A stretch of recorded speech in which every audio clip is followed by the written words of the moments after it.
Good morning, everyone. Good morning. And welcome to the second plenary session of the 9th Summit of the Americas. The chair now recognizes Ms. Suzanne Clark, representative of the CEO Summit of the Americas. Suzanne.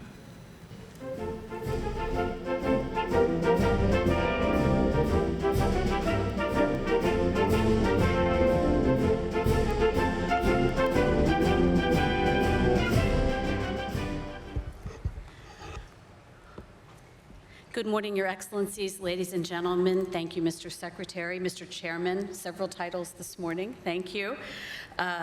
I want to start by thanking the State Department and the Secretary for an incredible partnership and participation in the CEO Summit. I had the honor of walking with the Secretary around Innovation Alley yesterday, which was a great exhibit at the CEO Summit about some of America's exciting and innovative companies and what they want to do to help grow the whole hemisphere. We were also deeply appreciative of President Biden and Vice President Harris for each coming to address the hundreds of CEOs and C-suite executives in attendance and the thousands more who joined online. We are looking forward to a partnership with the administration on regional priorities over the next 2 years and beyond. And finally, I want to thank all of the heads of state and delegations, government leaders from across the Americas for your participation. I'm proud to join you today on behalf of the private sector. The U.S. Chamber of Commerce is the world's largest business organization, and we represent businesses of every size, every sector, every industry, in virtually every corner of the globe. We advocate for our members and partner with governments to tackle challenges and strengthen growth and opportunity, and we do it every single day. And through our global network of American Chambers of Commerce, including 33 great AmChams in this region and bilateral business councils, we strengthen ties between all of our countries. So it's not only been an honor for the U.S. Chamber to host the CEO Summit, it's been a really important opportunity for us to bring our members and businesses and networks to the table. Over the past 2 days, the CEO Summit has provided a platform for productive and insightful discussions featuring many of you, many of the leaders in this room, and CEOs and executives from some of the world's most exciting companies. And maybe most importantly, for small and medium-sized enterprises that are the primary generators of growth across our hemisphere. Every day, these companies, large and small, not only produce all of the goods and services we depend on, but they solve problems, they serve people, and they strengthen society. The business community stands in partnership with you in addressing the challenges before all of us. We focused on several of those challenges during the CEO Summit, each an opportunity for the public and private sectors to work together and drive action. I'll just say a quick few words about each. And if they sound familiar, they should, because we intentionally aligned the CEO Summit agenda with your priorities. The first is promoting a strong rule of law throughout the region. This is essential to making progress on any of the priorities for a really simple reason. Where robust institutions thrive, businesses and workers thrive. The private sector will support and build on important initiatives like the Alliance for Development and Democracy. We applaud the governments of Panama, the Dominican Republic, and Costa Rica for working collaboratively to strengthen democratic institutions and enhance transparency and predictability for companies. We will help demonstrate how their efforts will lead to new investment and more resilient supply chains. As the State Department announced earlier this week, the U.S. Chamber will undertake an assessment of hemispheric supply chains by surveying CEOs and chief logistics officers. We hope to help identify companies' priorities, analyze trade flows, and assess opportunities across our whole region. We look forward to launching this survey at an event bringing together businesses and leaders from the Alliance for Development and Democracy. Next is boosting trade. Trade doesn't just bring prosperity, it strengthens the ties of partnership and stability. Businesses import and export, make investments, and build supply chains. But we need our partners in government to help set the conditions for success. We will also continue to ensure that small and medium-sized businesses reap the benefit of greater economic engagement. This week, the U.S. Chamber and our member companies were proud to host a virtual SME Trading Academy. More than 3,000 small businesses from 20 different countries participated.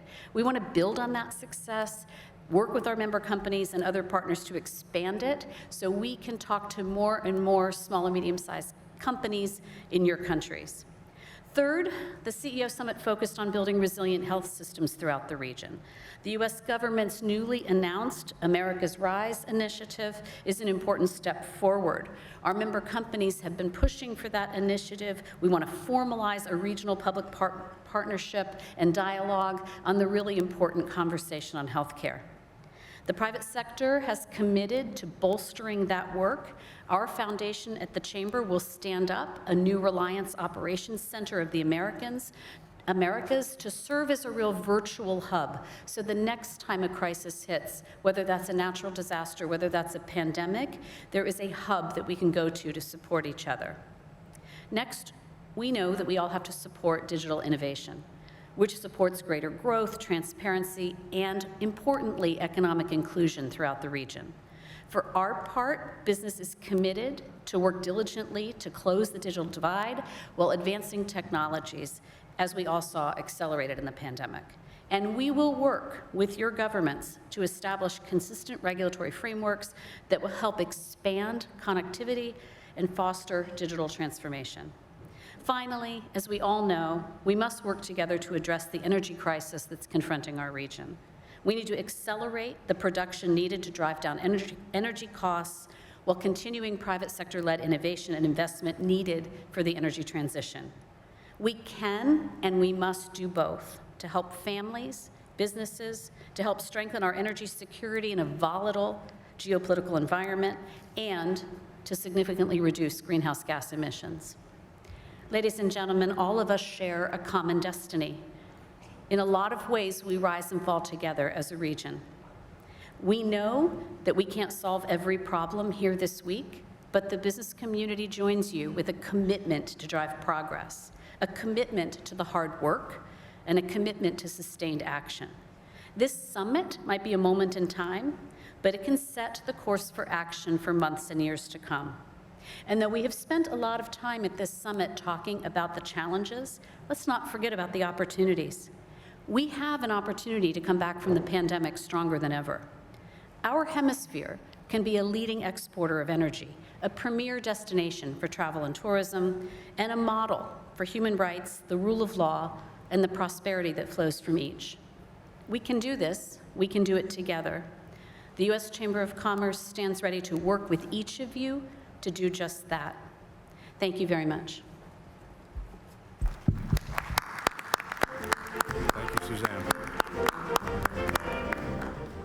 The chair now recognizes the Honorable Gaston Brown, Prime Minister of Antigua and Barbuda.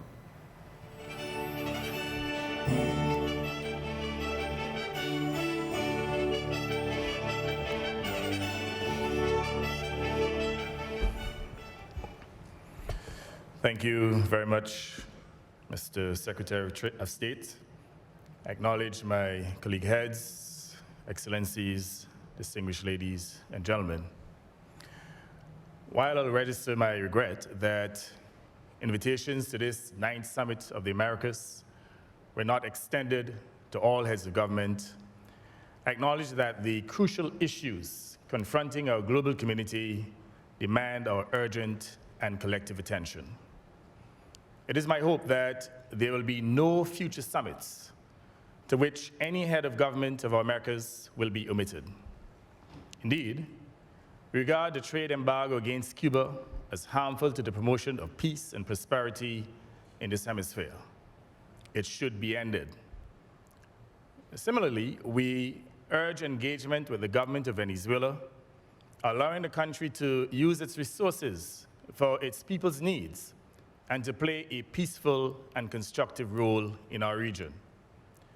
To achieve this, there is work to be done by all sides to narrow differences and establish cooperation in the interests of advancing economic, social, and political well-being of all the peoples of this hemisphere. Right now, there's a confluence of troubling global events that require our collective and strong leadership to recover from COVID-19 pandemic, to respond adequately to climate change, and to surmount the challenges of food insecurity and escalating oil prices. The inflationary pressures driving tens of millions of people in our hemisphere into abject poverty, requiring greater hemispheric cooperation on solidarity. As leaders, we must act urgently to bring the rising cost of living under control. However, the reality is that no one country can overcome these challenges. The widest possible hemispheric and international cooperation to mobilize our collective resources behind a clear plan of action is vital and must be encouraged and pursued. While I do not expect that this summit can produce a definitive plan, I hope that at least we can agree on its elements, including the identification of priorities and practical measures that can be implemented. Colleagues, we are at a defining moment. All of us need to summon the political will to act, and to act with purpose. Beyond the new and urgent challenges that confront us all, there are others that have lingered and festered for far too long. The important truth emanating from COVID-19 that no one is safe until all is safe applies equally to the overarching threat of climate change, to the conditions of underdevelopment that lead to irregular migration and refugees, to inappropriate and inadequate criteria for access to concessional financing, and to de-risking and financial exclusion of small economies from the international financial system. I draw special attention to the fact that for decades, the effects of climate change have repeatedly caused loss and damage to small states without any compensation. Our countries have suffered and continue to suffer, even though we are the least contributors to the cause of climate change. This is one of the greatest injustices that exists today, and it requires the attention of the United States and others. If we learn nothing else from the COVID-19 pandemic, it should be that we cannot legislate against cross-border effects of global issues, nor can we build walls to exclude them, or establish border patrols to turn them back. Lip service, neglect, and national interests may serve the wealthier countries among us for some time, but eventually, deteriorating conditions in the neighborhood will engulf us all unless we act, and we act now. What is urgently required is genuine international cooperation to remedy these ills, which have persisted relentlessly, forcing many small states to cope by borrowing on commercial terms. This borrowing to repeatedly repair infrastructure damaged by the impact of climate, and more recently, to finance extraordinary expenditure incurred in response to the COVID-19 pandemic, has enlarged our debt burden, leaving little fiscal space to build resilience and to construct the necessary physical infrastructure. In this connection, my government welcomes President Biden's announcement of a new America's Partnership for Economic Prosperity. My government is particularly pleased that President Biden's America's Partnership aims to mobilize new financing and to revitalize multilateral development banks, revamping their lending policies to better meet the specific needs of the majority of our nations. I remind, however, that many Caribbean countries have exhausted their borrowing capacity to respond to these exogenous shocks and need debt relief and post-COVID recovery assistance to shore up their tattered economies. Therefore, contracting more debt is not the answer. I also remind that, for no good reason, 6 CARICOM countries are denied membership of the Inter-American Development Bank, and therefore, access to their lending and investment. My government encourages President Biden to include in this new partnership the U.S. joining other developmental partners as a member of the Caribbean Development Bank, which services all CARICOM countries and is indispensable to our needs. My government applauds and celebrates renewed, reinvigorated, and sustained U.S. attention to the mutual economic prosperity of the U.S. and the nations of our hemisphere. President Biden is providing much appreciated leadership in this regard. But we recognize that the United States alone cannot do everything. Hence, we urge cooperation between the United States government and the other governments, such as China, which is playing a constructive role throughout Latin America and the Caribbean. In the areas of infrastructural development and the build-out of renewable resources of energy, collaboration between the US and China could accelerate the pace of economic transformation within our hemisphere. Colleagues, this summit should be remembered as the one which we got together as leaders of the Americas, confronted the barriers to the economic progress and prosperity of the large American family, and decided to act decisively to overcome them. That will be achieved not by declarations that we will issue, but by the actions we take to implement them faithfully and expeditiously. And thank you.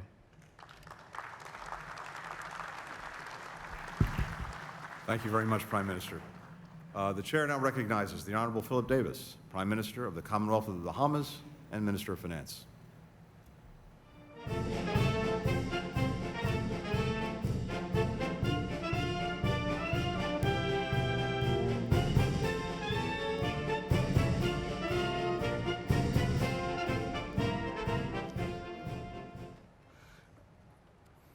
Secretary of State Tony Blyton, colleagues, prime ministers and presidents, delegates and representatives, citizens of the Bahamas and the wider Americas. Colleagues, I have come to Los Angeles, California, the city of angels, inspired by the words of the father of my nation, who once said, he searched for the heart and soul of the Americas. Today, the Americas are challenged by crises. Climate, COVID, and conflict have undermined our safety and our security. Have we done enough here at this gathering to relieve suffering, to promote peace, to fight for the economic dignity of our people? All the work and all the fine words do not count for much unless we can tell our people, whether they live in Old Bite Cat Island in the Bahamas, in Bridgetown, Barbados, or in Santiago, Chile, that we laid a true foundation for their progress. Of course, the real test will come when we all go our separate ways. Will the work we carried out here continue once the spotlight and the world's attention have moved on? Given that it's almost impossible to overstate what's at stake, we must hope that the answer to that question is yes. As we are aware, change is certain, but progress is not.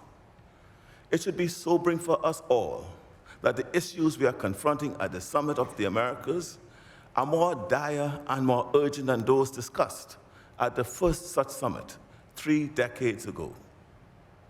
That is evidence that the good intentions and the optimism of that gathering did not translate into enduring progress. Indeed, some countries in our hemisphere have become more unequal and more violent. Across the Americas, the scourges of racism and discrimination appear to be on the rise. Emerging moral and technological challenges to our democratic norms threaten our capacity to deliver free and fair elections and effective governance. And all these challenges are eclipsed by the existential threat of climate change. What each of these challenges have in common is that they cannot be solved by any one nation alone. For that reason, we offer President Biden and Vice President Harris and the people of the United States our warmest thanks and appreciation for their promotion of dialogue and cooperation and their hospitality. Multilateral engagement at the highest levels happens too infrequently, certainly when it comes to issues which are important to the Caribbean. But if the work of this summit continues, if the will to cooperate endures, if words turn into action, change can lead to progress, and we can move forward. Friends, June 1st marked the beginning of hurricane season. It is hard to describe what it's like to live in and lead a country that is several storms, or maybe even just one more Category 5 storm away from destruction. Even now, we are locked in a vicious cycle of devastation and recovery. In the last 20 years, at least 11 major storms have made landfall in the Bahamas. More than half of my country's debt can be directly linked to hurricanes. That means that the world's failure to slow carbon emissions constrains the decisions we make in the Bahamas every day. As hurricanes become more frequent and more intense, the waters and seas rise, and so do our debts. Yet, we need resources to make our infrastructure and our homes more resilient. That is why my country has advocated for the creation of dedicated, accessible, and affordable climate financing. Our seagrass and mangroves are playing, and that conservation and restoration can continue to play a critical role in acting as a carbon sink. These blue marine ecosystems capture up to dozens of times the amount of carbon as tropical rainforests. Carbon markets are an important bridge to a net zero future, and we will be the first country in the world to develop and trade blue carbon credits. Friends, at the summit, we have spoken much about the threats that cross borders, from viruses to carbon emissions to inflationary pressures to trafficking. Another such plague, surely, is disinformation. For all the promise and progress of technology, much of humanity now carries with them a personal device that can misinform, deceive, and divide as easily as it can educate, enlighten, and connect. Conspiracy theories are not harmless entertainment. They can undermine confidence in institutions, unduly influence democratic outcomes, and set one group of people against another. Does anyone doubt, after the last few years, that conspiracy theories can kill? Here again is a challenge no one country can solve alone. And those of us who cherish democratic freedoms of expression have a particular responsibility to cooperate in fighting for truth and transparency.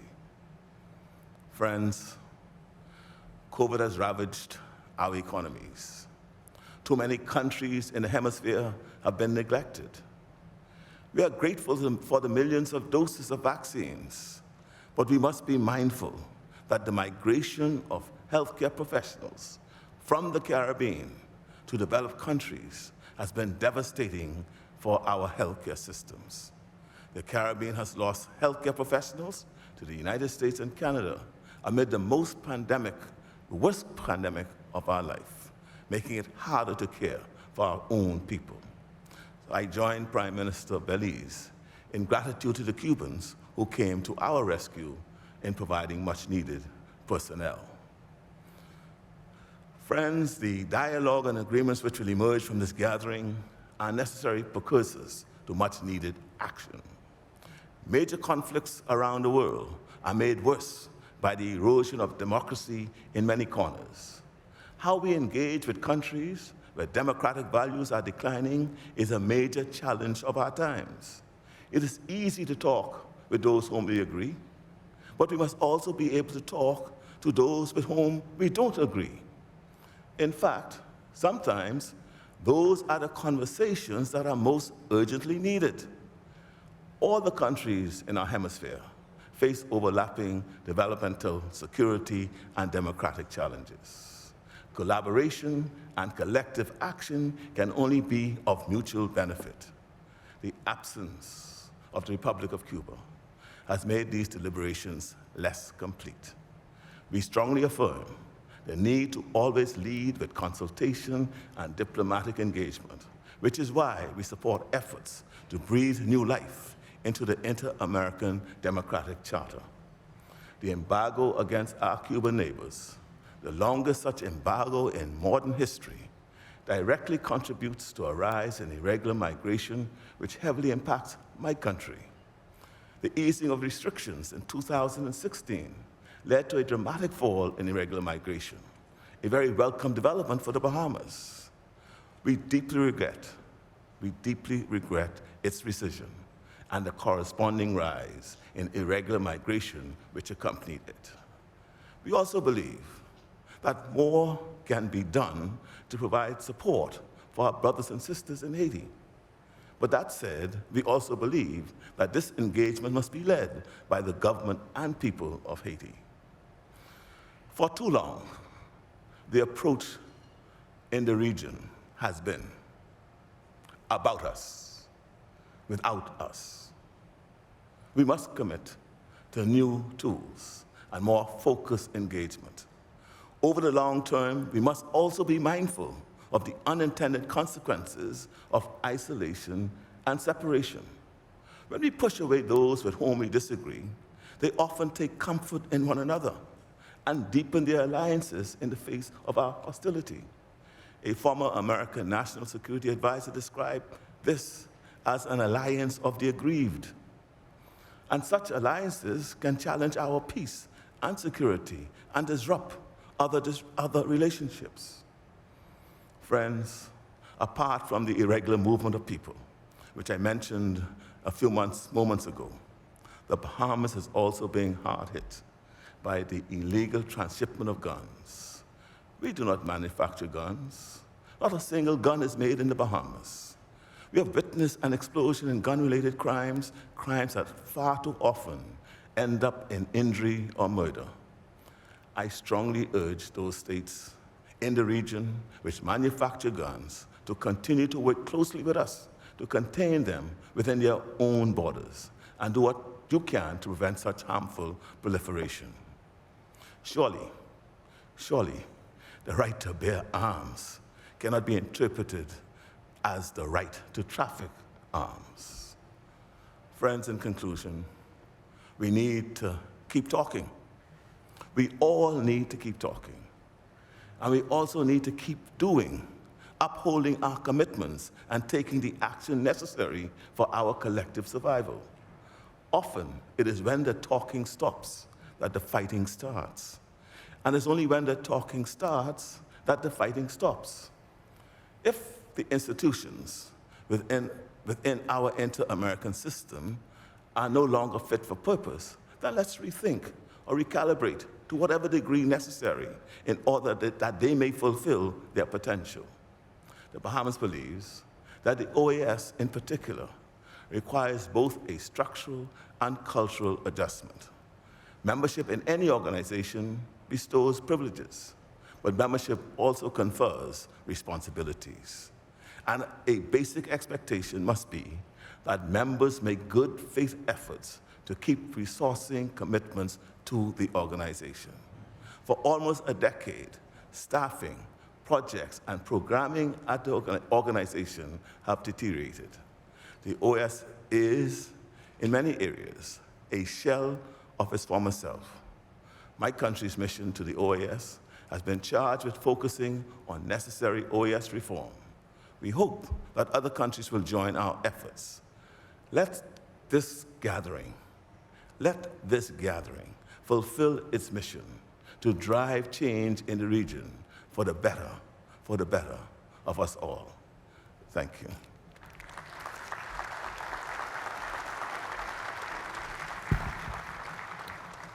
Thank you very much, Prime Minister. The chair now recognizes the Honorable Mia Mottley, Prime Minister of Barbados.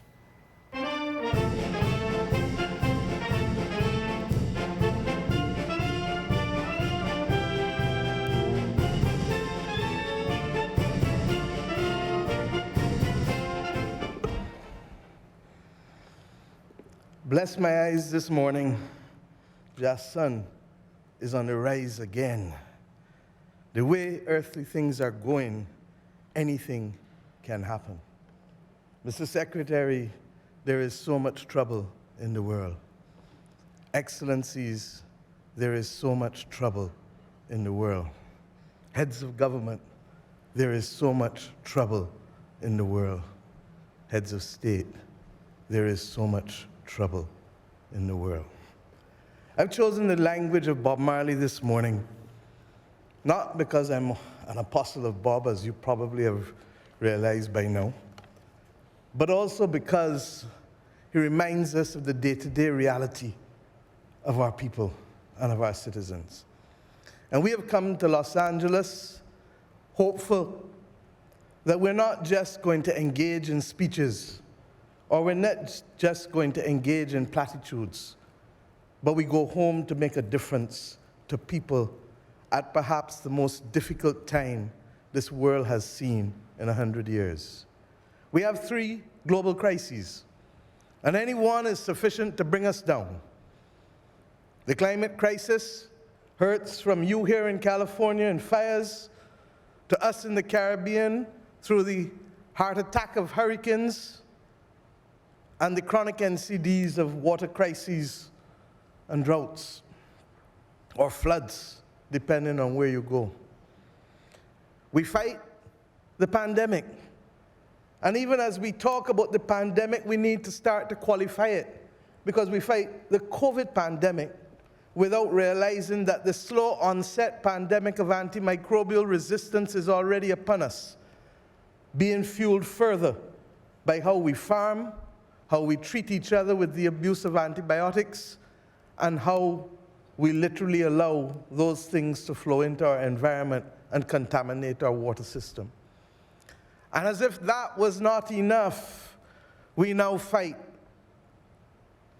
the prices of food and fuel and fertilizer, knowing full well that the only destination thereafter is going to be a debt crisis and an economic crisis if we do not intervene to break the slide.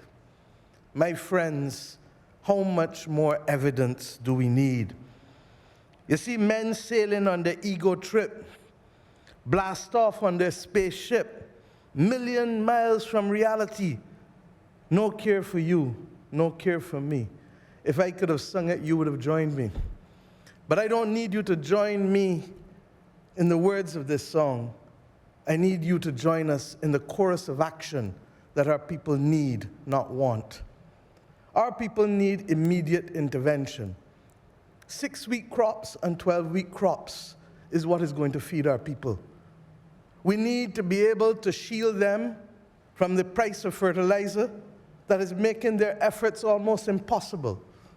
We need equally to recognize, as you heard Prime Minister Brown and Prime Minister Davis say already this morning, that the debt crisis is already among many developing countries. We simply do not have the fiscal space to respond to crises not spawned by ourselves, but spawned by others. And we are facing a double jeopardy.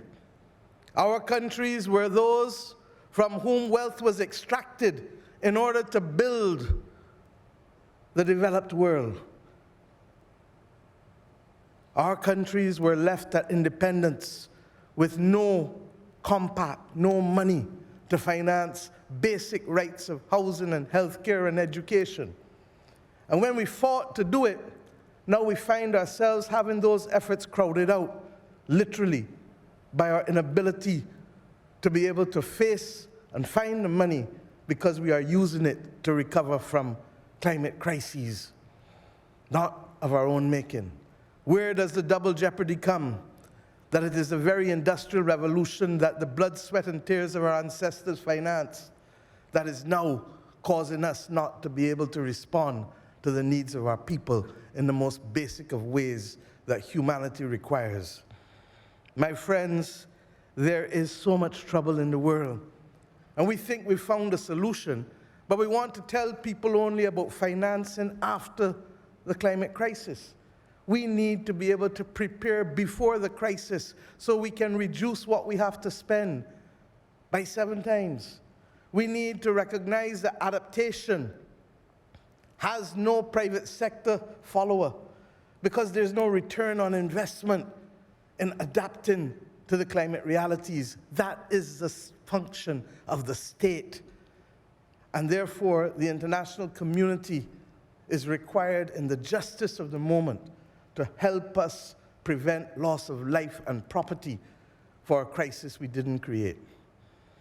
We need to reform the international financial institutions architecture. How can we have an international bank for reconstruction and development that does not reconstruct and develop in today's world? Where is the reconstruction from the climate crisis being financed? Where is the reconstruction from the pandemic being financed? The post-pandemic recovery? Where is the platform for middle-income countries that house 75% of the world's poor? But because they're middle income, we don't remember that. Where is the climate finance being targeted to, justifiably and fairly so, when the numbers show that only 15% of climate finance is going to the climate vulnerable countries? I've not come here just to use words. Let us be practical. We have a duty to solve a few problems. And I think that the format of this meeting needs to change if we are to be able to see real progress and not simply to be part of the problem. We need to talk with each other and not talk at each other as we are doing in set piece speeches. We need to engage and see how we can make a difference in a real way. We have migrants coming not because they choose to come, but because it is their last option. They don't choose to leave who they love and where they love willingly. And when they come, we now know that we don't need to treat them poorly, because this year has shown that there's a dignified way to treat migrants. We've seen that in Europe. We need to see it in the Americas. And I don't place that burden on the United States of America alone. I place it on all of us, including my own country, because we cannot be part of the solution by simply talking from outside and not literally putting our shoulders to the plow. The International Organization of Migrants needs our support. And we need to make sure that as we reform the Organization of American States, that instead of it seeking to become a political player, it needs to become a player that simply brings opportunity to our people in the Americas, from Alaska to Chile. And how does that come? If we did nothing else in the next decade in the OAS, but to allow our people to become bilingual and trilingual, people under 18 and adults, then we would change the economic possibilities of this hemisphere in ways that we can't even contemplate. We need to ensure that if we fight this climate crisis in justice, then we fight it not just as small island developing states and developing countries calling for fairness for our nations, but we provide that fairness to our people. And how do I mean? We have taken a decision in Barbados that there can be no award of any contracts for renewable energy without taking into account the bounty that must go to our people. And therefore, accordingly, this year I announced that every rooftop that is owned by anyone in Barbados will have the right to have placed on it, as of right, not a choice, not a right to apply, as of right, photovoltaic systems from 2.5 kilowatts to 5 to 10 to 20. Why? Because we don't own individually the wind, the sea, and the sun. It is the patrimony of the nation. And if we are to move our people out of poverty, then we must use the bounty that is afforded to us through renewable energy, good jobs, but also good investment to allow our people to benefit. And we ask you to recognize that we must not only engage in platitudinous comments about what we can achieve with net zero. Net zero does not mean fossil fuel free. It means still that there will be 20% energy coming from fossil fuels. We know natural gas is that clean fuel. But as we do it, let us recognize that it is not possible to exclude those developing countries who have now the opportunity to finance their way to net zero simply because we want to keep the world in the construct of the old imperial order in which it is found. Whether it is the reform of the international financial institutions or whether it is moving ourselves into a new reality, we cannot continue to cement the inequalities of an old imperial order. And that is why I've come also to thank President Biden and Vice President Harris. For too long, there has been benign neglect. And the Partnership for the Americas, as well as the Climate Partnership Pact 2030, offers us a real possibility of hope. But it is up to each of us to keep and hold each other accountable. We are happy that coming out of yesterday, we made progress that we didn't see the day before. And we hope that tomorrow we will build on the subcommittees that will make a real difference on energy security, food security, and finance access that will mean that we can look our people in the face and say we have done right by you. We cannot achieve it overnight, but we are moving in the right direction. And we must also address the reality of exclusion. Not only exclusion of individuals in our society through racism and class prejudice, but exclusion of countries from the ability to participate in the financial system by having us de-risked, by having correspondent banks. Belize, 83% of its banks have been de-risked. How do the people of Belize do trade with the rest of the world, with the United States of America, if their people can't bank, can't send remittances, if we are told that our institutions are too small to matter, and therefore it is better not to do business with us? Are we to become financial pariahs in a world at the same time that we seek to bring equity? There is so much trouble in this world. If we think we've found a solution, it must not, in the words of Bob, be another illusion. We ask you to also recognize that let us use our cooperative efforts to build joint platforms for procurement so that we can reduce the price of critical goods, from vaccines to water pipes to all other kinds of things that are impairing our ability to deliver proper services to our people. Africa did it with the African Medical Supplies Platform. Why can't we have an American supplies platform that treats to the most critical supplies? And why? In the Caribbean, we make an order, and they say, what? That's too small for us. We announced a tax holiday for electric vehicles. We cannot get the supply of electric vehicles. Will Brazil help us? Will India help us? Will the United States or will Canada help us? We can't get access to batteries in order to help us become net zero by 2030. But yet we want to come on these platforms and talk about it. These are the real problems that I hope Pact 2030 will allow us to solve. And when we finish with Pact 2030, Canada and Chile and all of the others, can we create that platform for that joint procurement to reduce the price of supplies and to guarantee access to our people? My friends, I've spoken too long, but I cannot leave this platform without saying that we have to speak some home truths to each other. It's wrong that Cuba and Venezuela, Nicaragua are not here because, as you heard from Bahamas, that we need to speak with those with whom we disagree. And we don't only need to narrowcast. That's the part of the problem of the world. There's too much narrowcasting instead of broadcasting. There's too much talking at instead of talking with. But secondly, those countries must equally recognize that you cannot want to fully participate if you're not prepared equally to engage and to see progress. And the simple priority must be people, not ideology. If we can make progress for people, if we can allow people to speak different languages, if we can create a minimum floor of education and health care for the people of the Americas, then, my friends, the City of Angels would have played its role in the history of the Americas.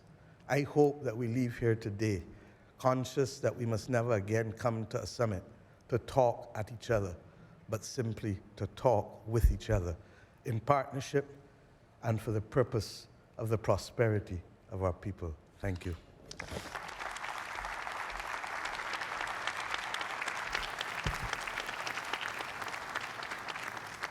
Thank you very, very much, Prime Minister. In the words of Bob, no woman, no cry. Don't shed no tears. Let's act. We can sing a redemption song together. Thank you. The chair now recognizes His Excellency, Jair Bolsonaro, President of the Federal Republic of Brazil. Mr. President.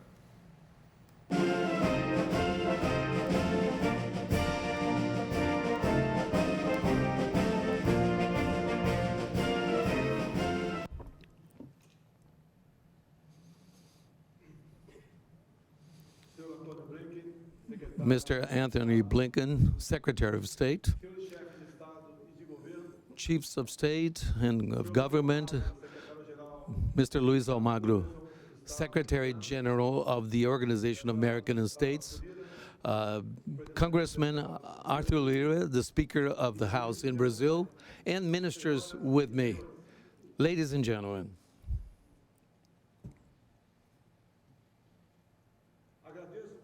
I thank you for your invitation from the United States to participating in this meeting of democratic leaders in the Americas. The Summit of the Americas is the opportunity to deal with the challenges of the post-pandemic of sustainable development with the energy transition, digital transformation, integration, as well as democracy and human rights. We are very attentive to the economic problems affecting the world, like inflation, unemployment, and especially the most precious good for the human being, his or her freedom, including the freedom of expression, of work, and faith. Brazil has engaged strongly in the negotiating process within the declarations to be approved in this summit. We are going to work together so these proposals lead to new cooperation engines for the economic growth of the Americas. Brazil feeds 1 billion people. We ensure food security for 1/6 of the world population. Without our agribusiness, half of the world would be hungry. Brazil not only avoided a food crisis with the access to fertilizers, but also they had a role of developing, looking for solutions on the world for food security. We are one of the countries that most preserve the environment and its forests. We have the most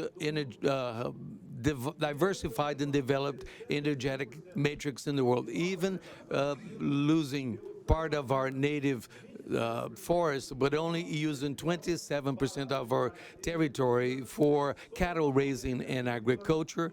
We are a sustainable agricultural nation. We do not need the Amazon region to expand our agribusiness. Only in the Amazon biome, 84% of the forest is intact, holding the greatest biodiversity in the planet. Our challenges are proportional to our size. I remind you that the area of the Amazon is equivalent to the area of the entire Western Europe. No other country has a environmental legislation so complete. Our forest code should be an example to other countries. In fact, we are responsible for less than 20% of the carbon emissions, even being the 9th economy in the world. In order to protect our forests, the federal government has reinforced combating deforestation and has established activities to preserve the biome in the Amazon. With the launch of the Methane Zero program, we have implemented commitments established during COP6 to structure treatment of organic residues, milk products, and landfills in order to reduce 30% of the emissions of methane in Brazil. We are pioneers in energetic transition. We started decarbonization more than half a century ago with biofuels and other sources. In 2021, we hit the record of installation of wind energy, 21 gigawatts, and sun power with 14. 85% of the energy generated in Brazil comes from renewable sources. We have the potential to additional production of energy of 60 gigawatts, equivalent to 4 times our installed capacity, or 50 Itaipu power plants. The wind power generation in the Northeast can generate ammonia for exports. In this moment that many developed countries use fuels, we promote totally clean energy and totally devoid of emissions. We see in Brazil now, in part of the world, we clear attack to the freedom of human beings to opine in different ways. I leave here a message for the Americas as a prosperous and democratic region. We have participated in many hemispheric forums working for democracy, for freedom, for prosperity, economic and social. In this year in which Brazil celebrates 200 years of independence, we are a country that believes in God, respects its military, is favorable to life since its conception, defends the family, and gives loyalty to its own people. Brazil, we understand that freedom is a higher good than life itself, because men and women without freedom have no life. Before concluding, I would give you some information that is of interest to all of us that we can share with the world. From last Sunday, when we had the information that 2 citizens, one British, Dom Phillips, and a Brazilian, Bruno Araújo, disappeared in the Javari Vale in the Amazon region. From that moment on, our military, the armed forces, have started a search to find those people. We ask God that they may be found alive. 2, I'd like to say to everybody that Brazil, that continues to concede humanitarian visas to Afghans, Ukrainians, Syrians, and Venezuelans. We do have a potential in the Americas of the activities in our Itaipu Lake or reservoir, where we will be also dedicating it to grow fish, and we will be able to present to the market 40% of the supply. This Secretary of Fisheries, Georgia State, has done this, and I would like to also tell the President of Argentina, our dear Fernandez, continues in our discussions that this agreement in gas will continue for both of our countries and will continue to import gas from Bolivia.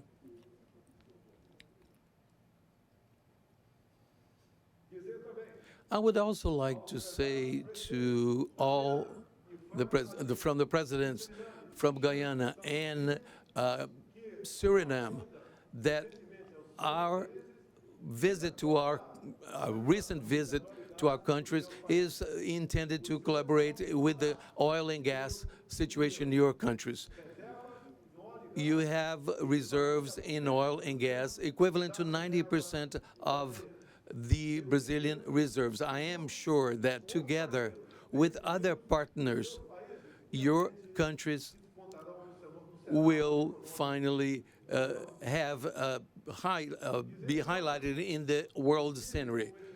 Today, I was President Biden with the extended bilateral and also in a reserved one. We were for 30 minutes seated without a mask and less than a meter away. And I felt from Mr. Biden need to solve problems that, including some that are not on our responsibility, but we're able to discuss alternatives to end the conflicts in the world, and all of us working in this manner will reach our objectives, especially with the U.S. government. The experience that I had yesterday with President Biden was tremendous. I am very relieved. I believe his words, and I believe in what we reservedly dealt with. To all of you, thank you very much, and may God bless our countries.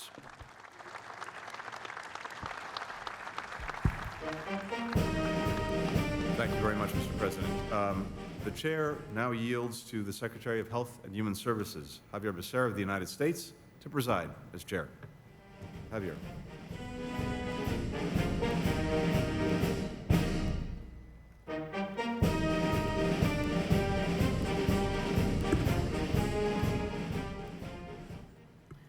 Good morning, buenos días.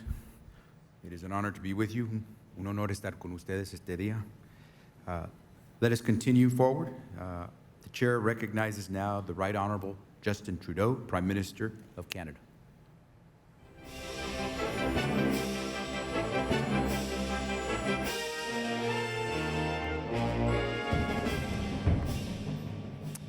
Bonjour mes chers amis. Good morning, dear friends. I would like to thank President Biden and the U.S. for gathering us here in Los Angeles for this 9th summit.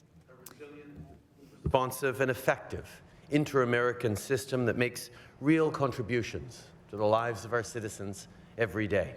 And we must keep working together, especially now, at a moment when our world is facing many challenges like a global pandemic, climate change, and threats to democracy and to the rules-based order. We need to deliver for people and make sure they see themselves in the progress we make. For that, we must ensure that we have strong institutions and take action to strengthen them further. As the region's premier multilateral forum, the Organization of American States is uniquely qualified to promote our values and facilitate cooperation.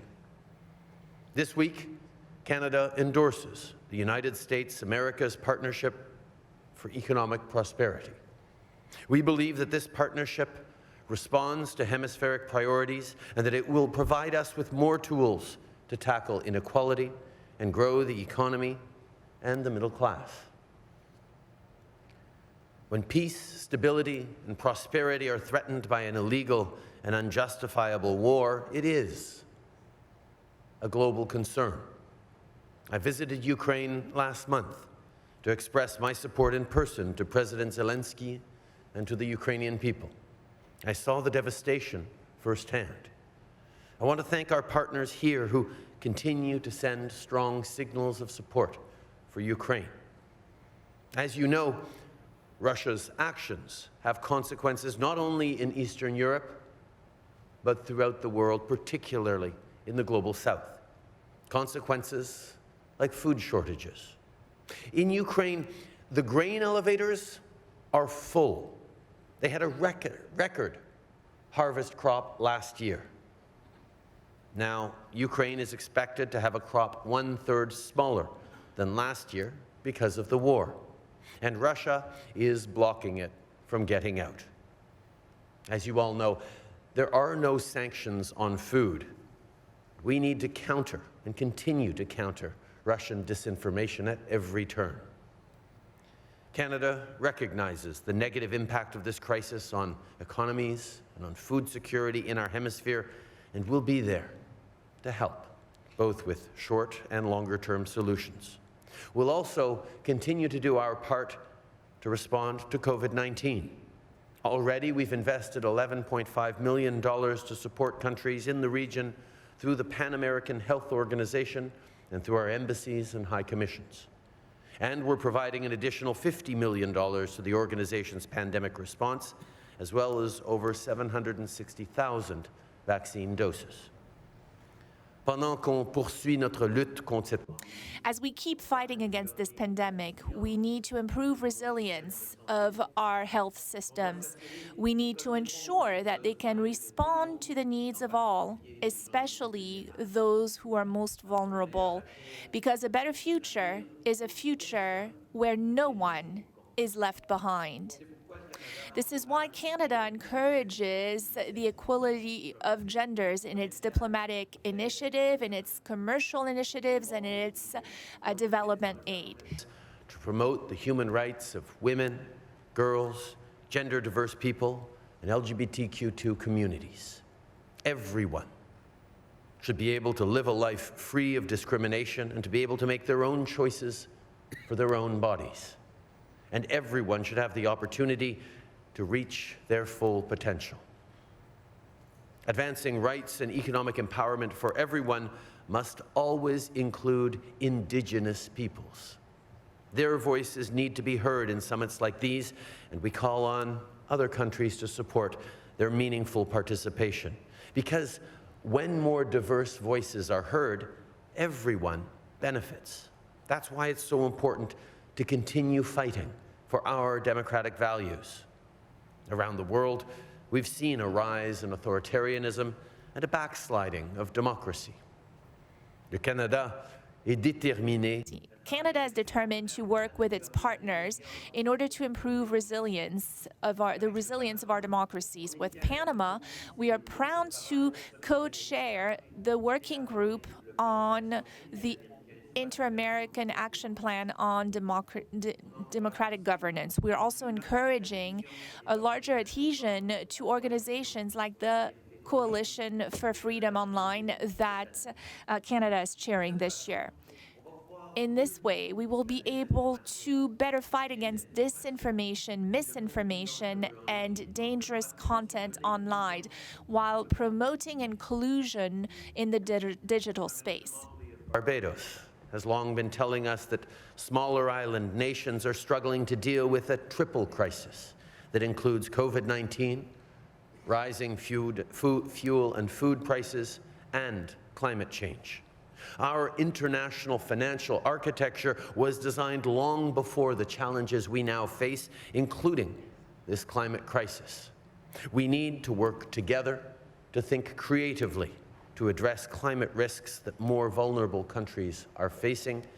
Canada supports concessional financing for these at-risk middle-income countries, including small island developing states, so that they can build resilience. And I want to thank Mia and others for their leadership on this front.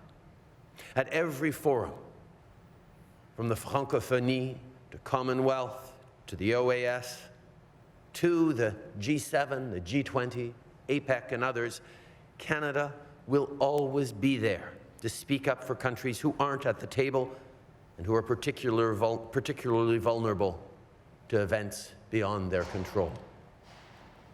Les pays des Amériques partagent.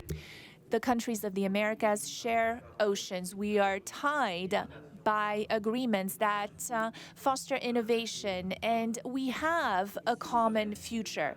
At this summit, Canada worked with Chile on an initiative to protect the Pacific Ocean. I'm delighted to see that many other countries in the Americas are adhering to this. It is our responsibility to ensure that our waters remain intact, and same for our air. To get to 60% of global emissions covered by pollution pricing by 2030. I salute those of you who've already put a price on pollution in your countries. I invite all others to join in that challenge. Whether it's fighting climate change, strengthening our economies, keeping people safe, or addressing the impacts and root causes of irregular migration, building a better future requires efforts. And this wouldn't be possible without strong inter-American institutions and democracies. So again, thank you all for being here. Thank you for your words, for your leadership, for your engagement even when it's difficult. And I very much look forward to continuing to work with all of you. Merci, mes amis. Thank you, dear friends.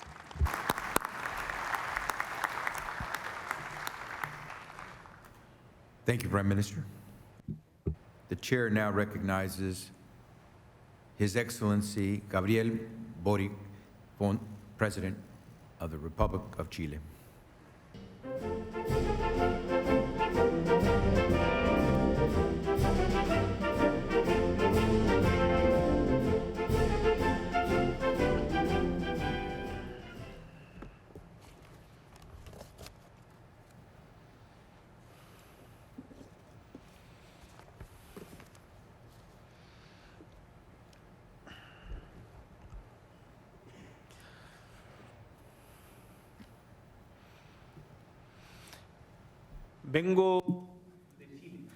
I come from Chile,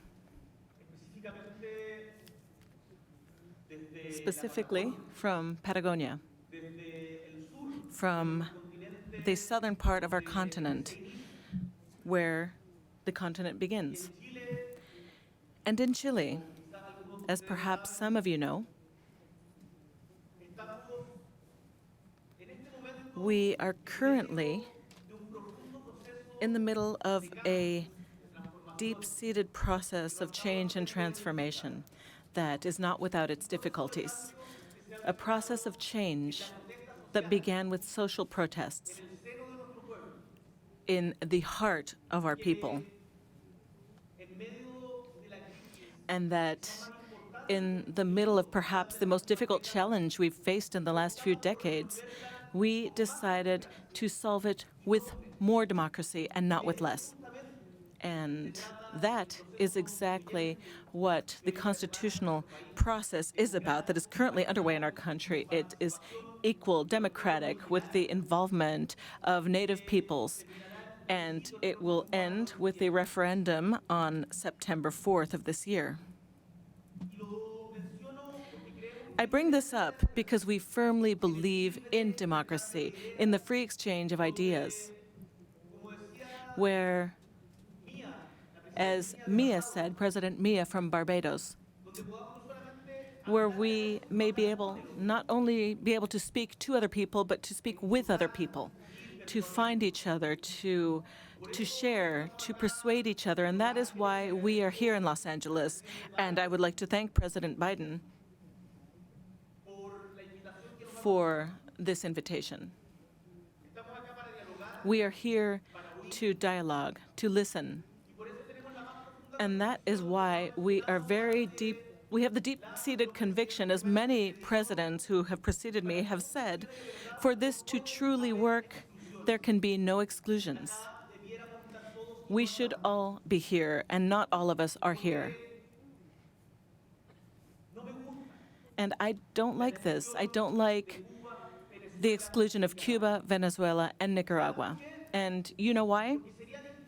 Because it would be different to, in a forum like this one, with every country present, even those who decided to not come because of this exclusion. There's an urgent need to free the political prisoners in Nicaragua. And there is a moral and practical importance of putting an end to the unjust and unacceptable embargo of Cuba by the United States for once and for all. It's important that when we disagree, as you have all said, we need to be able to speak to each other face to face. This only promotes isolation, and it does not deliver, as we have learned from history. For our country, we want to say this very clearly. Human rights, the unrestricted respect for human rights, is a basic concept of civilization that we will always promote, regardless of the political stripe of the country that violates them. And we must also include ourselves in this. That is why we understand ourselves to be a feminist administration that defends the human rights of women, of girls, and of dissidents everywhere. in this area, unfortunately, we believe that our agreements are insufficient and that we must make rapid progress, much faster progress. This is not tolerable, my dear colleagues. On our continent, for there to be places where history is being denied. That is why we are using this forum in order to invite the few countries that are still not a part of the Belém do Pará Convention to prevent, eradicate, and sanction all violence against women. We invite them to become a part of this effort so that half of our continent, the women of our countries, may live in an environment that is free of violence. Let us take concrete actions, my dear colleagues. This is urgent. We must make progress with full political inclusion for women. That is, we need parity. There must be autonomy when it comes to women's bodies, and as I have said before, a life free of violence. It is with this conviction and this sense of urgency that in this space, we have, together with other countries, also taken on initiatives in order to protect the oceans, a coalition in the Americas for the protection of the oceans, as the Prime Minister of Canada said, Justin Trudeau. At this summit comes from Canada, Panama, the United States, Mexico, Peru, Costa Rica, Colombia, Ecuador, and Chile are a part of this. The protection of our oceans is an act of survival. And therefore, we must take this very, very seriously. Countries that are not yet developed, we cannot wait for developed countries, for China, for India, for the United States, for Europe. We cannot wait for them to be more decided and get on board with protection for the environment all over the world and carbon neutrality. We must be the example, and that is exactly what we're doing with this coalition for the protection of oceans, because it is clear to us, as the president of Antigua and Barbuda stated, that if we do not change our direction, our very existence as humankind is threatened. And we must do this together. We cannot do this separately. This is something that many of you, I believe, have already said. We either save ourselves together or we will all sink separately. And there, we must learn from what has happened to us just recently. It's not possible that in the middle of a pandemic, the worst pandemic that we have faced, the COVID-19 pandemic, that we've had to compete for vaccines. Who gets there first? We must work together in that regard, because if in another country there is a low vaccination rate, that obviously affects us as well. For whom does the bell toll? It tolls for thee. We must, acting together also requires the richest country, as Canada has said, and we appreciate this.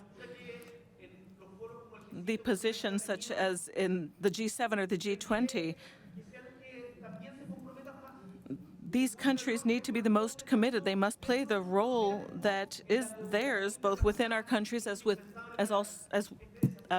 international cooperation, which is crucial to face this challenge. Humbly then, from Chile, we are asking developed countries to reach the goal that they set for themselves in the 70s, the Commission for Assistance for Development, to target 0.7% of their wealth to cooperation. Many developed countries are still far from meeting this goal that they set for themselves. We urge you from the South, from America, to make faster progress in meeting that challenge. To this end, we also believe that it is necessary to work on a global tax pact. The example of the United States is set by President Biden, or President Fernandez has also discussed this from Argentina. There needs to be an end once and for all to tax havens that have so gravely damaged the entire world, and especially our hemisphere. My dear colleagues, countries must be attractive to foreign investment from companies.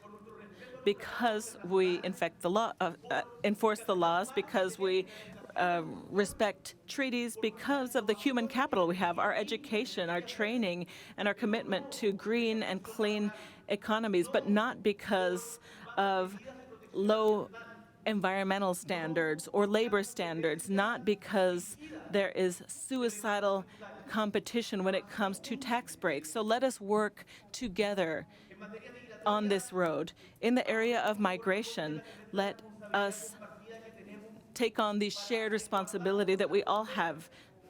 Let us protect our borders, but receive, as many have said before, to help when it comes to the humanitarian crisis. People travel so many kilometers, either to the north or to the south, to look for better opportunities in life. We know that the illegitimate invasion and war of Russia in Ukraine that we have denounced from day one has affected the daily lives of people in our countries. That is why daily we see the consequences of broken supply chains, the increase in the cost of living, and food security that is at risk. We just discussed this with Panama. That is why I take President Biden's word when it comes during the productive and positive meeting we had yesterday. I call for a working group now that may establish solutions, concrete solutions to help the people of the Americas to confront the increase in the cost of living. We know as well that this destabilizes our own democracies. The country I come from, and I will end with this, Chile, has lithium, has copper, has the sun. We have a long coastline. We have wind, renewable energy. I am convinced that the world needs Chile, and Chile needs the world.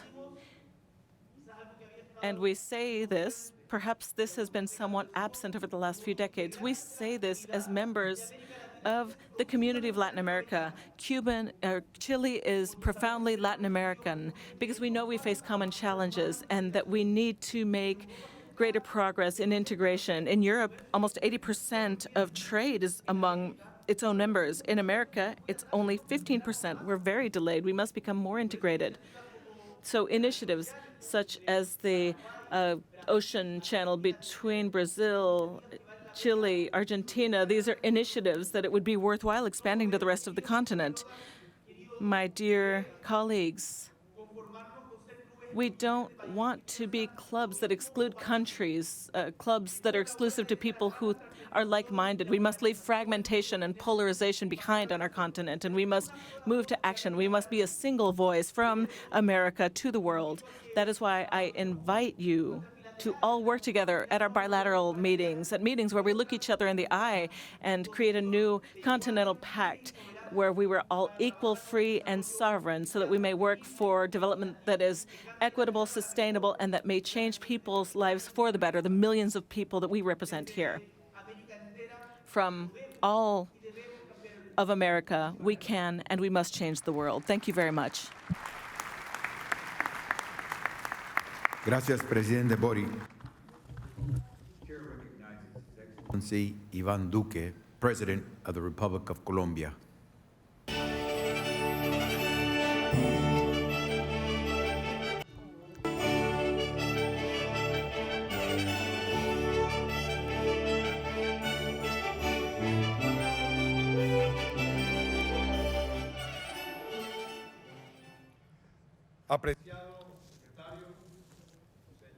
Mr. Secretary, gentlemen, ladies and gentlemen, ministers, heads of state, here we are once again in this multilateralism forum.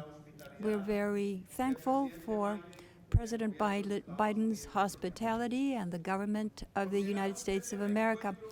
We believe that this meeting is strategic and it is also relevant to establish a dialogue, to find ourselves in the basis and principles of the inter-American system. This is why I wish to start referring to democracy, because this meeting and these summits have had a unification system, and the criteria are to, even within differences, to protect democracy. Not in vain, on September 11, 2001, in the middle of very difficult moments for humanity, we approved in the city of Lima the Inter-American Democratic Charter, to look at it as a right and to be able to reject categorically any attempt against it. I have to say, dear President, that that Inter-American Charter on Democracy was founded on something that is known as the Quebec Clause, a clause that states that any alteration or anything that is unconstitutional in the democratic order in the hemisphere constitutes an inseparable obstacle for the participation in the system of summits, which means that there are no ideological exclusions here. Here we have a very clear rejection of any type of dictatorship or attempts against the democratic structure of our nations. So let's not fall in false narrations, presidents and prime ministers. Our region is not divided between the right and the left, and it is not divided between progressives and conservatives. Here we have to understand who is democratic and those who are autocrats. There's a very clear difference here on this, on who believes in democracies where we talk about differences, where we listen to the majority in elections, and not the imposition, the violent and arbitrary imposition of someone who imposes themselves on the population. This is why we have to defend democracies at all times. This is why we have to defend democracies from autocracies that are fed from populism, from polarization, that are fed from post-truth in order to impose themselves on peoples. And we cannot tolerate this because many of these autocrats have reached power within a democracy.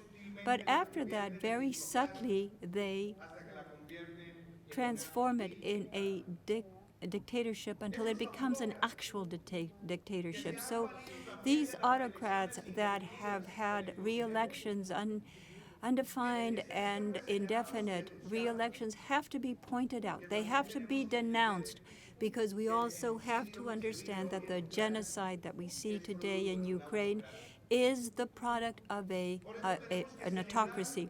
This is why we have to celebrate the fact that the Inter-American system has that defense of democracy as a light, as something that attracts all of us, as a light that attracts all of us, a permanent light, so that we never falter. Mr. Secretary of the Organization of American States, Mr. Luis Almagro, I wish to thank you for defending that construction that we have within the Inter-American Charter. And I also wish to underscore the fact that all of the integration mechanisms in our region are valid. They're necessary mechanisms, and Colombia has participated in all of the cases in which multilateralism allows us to listen to each other. But I also wish to leave a very clear message. No mechanism of integration can exist to threaten the existence of the Inter-American system and the organization of the American states. Democracy, presidents and prime ministers, democracy is like health. When we have it, we don't value it. But when we feel that it is threatened, then we have to go quickly to protect it and claim it. Today, more than ever, we have to defend this unequivocal principle. As the Inter-American Charter says, this democracy is a right. And this is why we can't keep quiet vis-a-vis the dictatorship in Venezuela, in Nicaragua, or the one that has undermined Cuba. Being indifferent to these phenomena is being indifferent to the pain of these peoples. As Martin Luther King used to say, silence makes us accomplices, and we cannot be quiet before such an ignominy. Today, I wish to talk to you about another value, brotherhood vis-a-vis the migration phenomenon. So many of our citizens in despair and in sadness cross borders looking for shelter. In Colombia, we have received 1.8 million Venezuelan migrants, brothers and sisters that have fled the worst oppression, and we have received them without being a rich country. We have received them with a temporary statute of protection for 10 years. We have given them 1 million cards recognizing all of the rights except for political rights. We have proved that we can have a migration policy that is solid, which is a brotherly one, an inclusive one, without falling into those painful realities that are lived through by other latitudes that are xenophobic.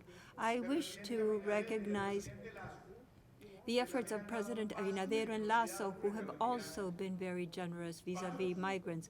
These are steps forward that also include the feelings and the spirit of many of our foundational charters, as the first constitution of the Great Colombia in October of 1821, when in Article 83 of that charter, it was stated that in the Great Colombia, we would give foreigners the same rights that our citizens would have. Today, we want to invite the whole hemisphere so that we become a more uniform hemisphere without denouncing the cause of those phenomena.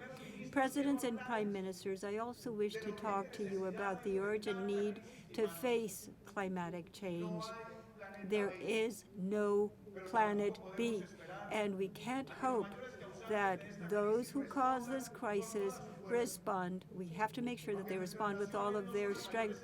Our nations are not the greatest ones in terms of emissions, but we have to provide our example. The protection of the coral reefs, of the Amazon, of our natural resources is a duty in a country that represents 0.6% of greenhouse gases, but it's one of the countries that is most threatened by climate change, and we have responded with the energy transition. We have also responded with the planting of trees so that 30% of our territory is declared a protected area. We've also made progress toward green finances, but I also want to repeat what many heads of state have said here today. It is urgent that the multilateral financial tools respond to these needs. We have to make sure that we capitalize the IDB. We have to capitalize the CAF. We have to capitalize the BESI and the support as well to the Caribbean Development Bank. But these tools not only can be there and be centered on loans, we have to make sure that we liberate fiscal spaces through the exchange of debt to climate change, especially with the Caribbean countries, and that we can develop a financing long-term system to the policies of adaptation that are required. And this should be the occasion to invite you so that we can create a very necessary debate within the international community. And this has to do with the price of each ton of CO2, because it can't be that with the effort of our countries, the price that we are paying is the opposite, exact opposite of what is being paid in other latitudes who have contributed much more to this climate crisis. Today, we believe that all of the efforts for green finances, for the regulatory unification, becomes a duty. And I also want to point out another value: commerce, trade, and integration. No doubt we have to make further progress in investment between the countries of our hemisphere and in trade, because we understand that interregional trade is very low as compared to other regions in the world. This is why I celebrate the initiative that has been launched by President Biden for the Hemispheric Alliance for economic prosperity, and we wish to support it within the framework of free trade agreements that are today in practice. We celebrate this because when we receive one of your products in our countries and we send it to other countries in our hemisphere, we transform the life of many people, above all in the rural communities. I wish to refer to the defense of human rights.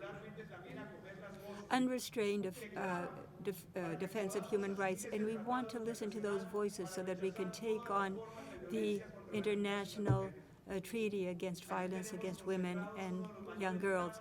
We have here one of the greatest dramas in our region, the drama that means that we are not only are we excluding, but we are committing violence against women and young girls. We want to raise our voice. We feel very proud because our country, for the first time in its history, has gone through a transformation based on women's rights, with parity with the first woman vice president and foreign secretary. And we want to do this so that 46% of its principals are women, a social investment that reaches the entire region and also has the traceability so that women are the main recipients. Dear friends, heads of state, I would like to conclude my intervention talking about my country, talking about Colombia, a nation that is resilient, a strong nation that is full of hope and motivation, a country that will not be undermined, and in the last few years has had to face the greatest problems, the pandemic with its consequences, the greatest migration crisis that has been lived through in a country, and for the first time, a Category 5 hurricane that has hit our territory. Today, Colombia shows its resiliency with the greatest growth in its recent history, with an informal labor market, with the lowest multidimensional poverty, because we have that great indicator, which is multilateralism. We have achieved the greatest crop exportation because in this government we have the same number of kilometers in highways in the first 25 years of concessions, and we are leaving our country the greatest increase in the minimum wage in more than 50 years, with a well-built dream, leaving university education for the emerging class and those that need it the most. All of these successes are in our democracy, and we will continue to do those within a democracy, especially when we are achieving a new democracy, transition in democracy that will be peaceful, that contains all of the constitutional guarantees. I would like to tell you, dear ministers and heads of state, today more than ever, we have to maintain our principles. We have to make sure that they're clear. We cannot change them.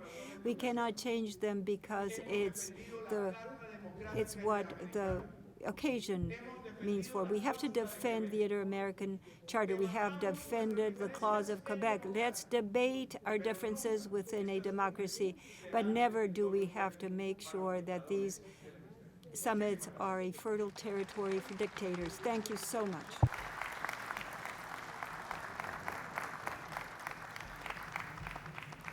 Gracias, Presidente Duque. Thank you, President Duque. Recognizes His Excellency Rodrigo Chavez Robles, President of the Republic of Costa Rica.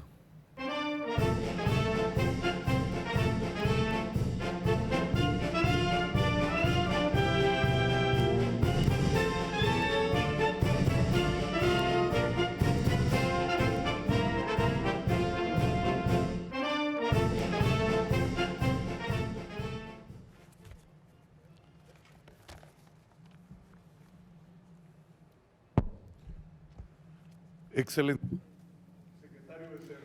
Secretary Becerra, thank you very much. It's a pleasure to be with you. Excellencies, heads of state and government of countries, special guests, friends who have come to this extremely important summit for the future of our countries. First of all, I would like to thank President Joe Biden from the United States of America for inviting us for the first time after a long pandemic to get together and to discuss issues that are of interest to us, that are incumbent upon us, and that affect us all. Costa Rica maintains, and this is the first message that I bring to you, its commitment to work together with all of you in order to achieve development together within an indivisible America that leads to a future with no distinctions, whether from the north or from the south or continental territory, and especially not gender or ethnic provenance. A prosperous and democratic America. That is the hallmark of our times. This is the pulse of a living continent that cries out for change. And this brings us together today. We're united here for a common cause, meaning that either we achieve prosperity together, as our people deserve, or we sink together into a new lost decade, and perhaps more than one.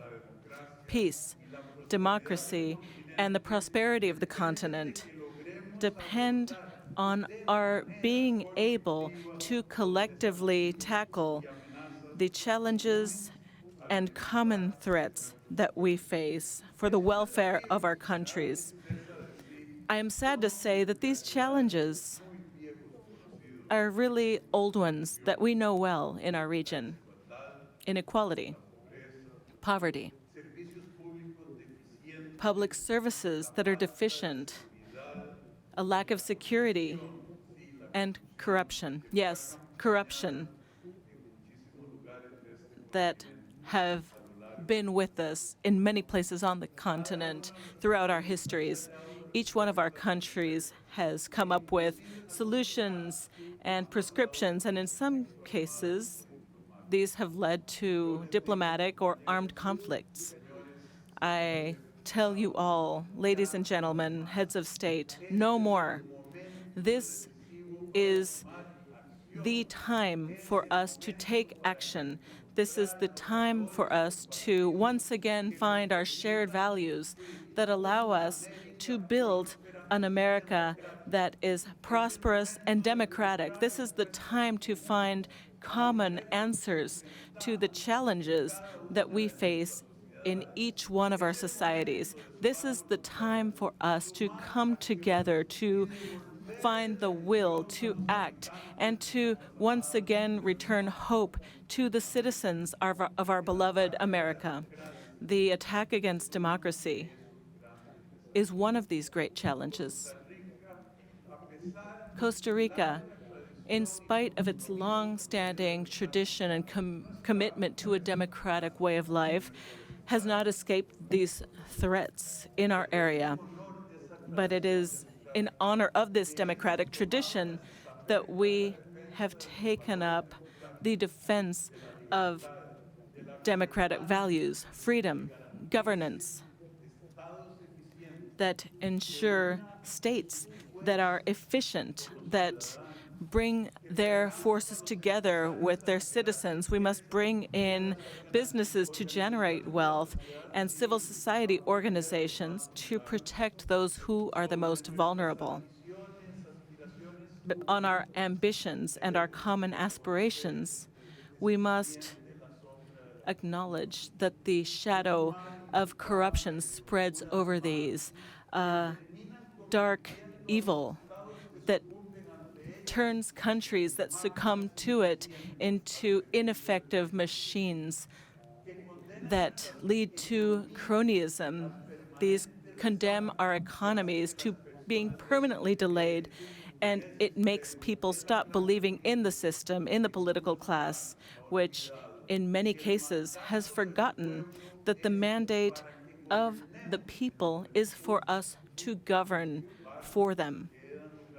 However, there are still areas and countries where the political class is still committed to protect the interests of a few, and we must change that. As the first Central American country in the OECD, Costa Rica has committed itself to fighting this scourge. Our main objective is to promote a culture where corruption in every shape and form must be simply unacceptable.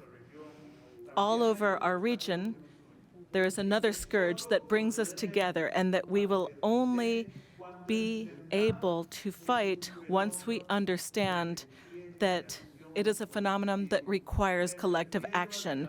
And I am speaking of the scourge of forced migration, forced by violence, by persecution, and a lack of opportunities in societies that have failed their citizens. Migrants who find themselves in the sad situation of escaping from violence, from extreme poverty.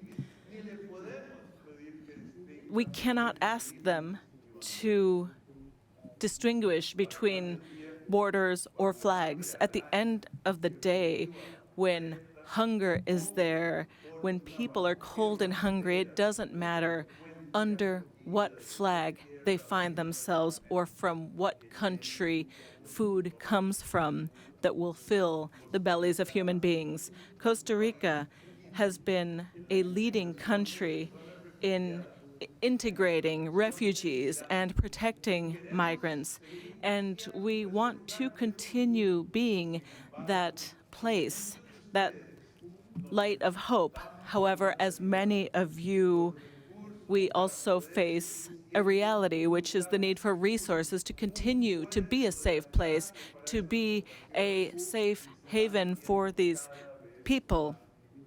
Resources are increasingly limited. Our fiscal space is narrow, and to keep doing the things that our hearts tell us we must do will require the support of the international community.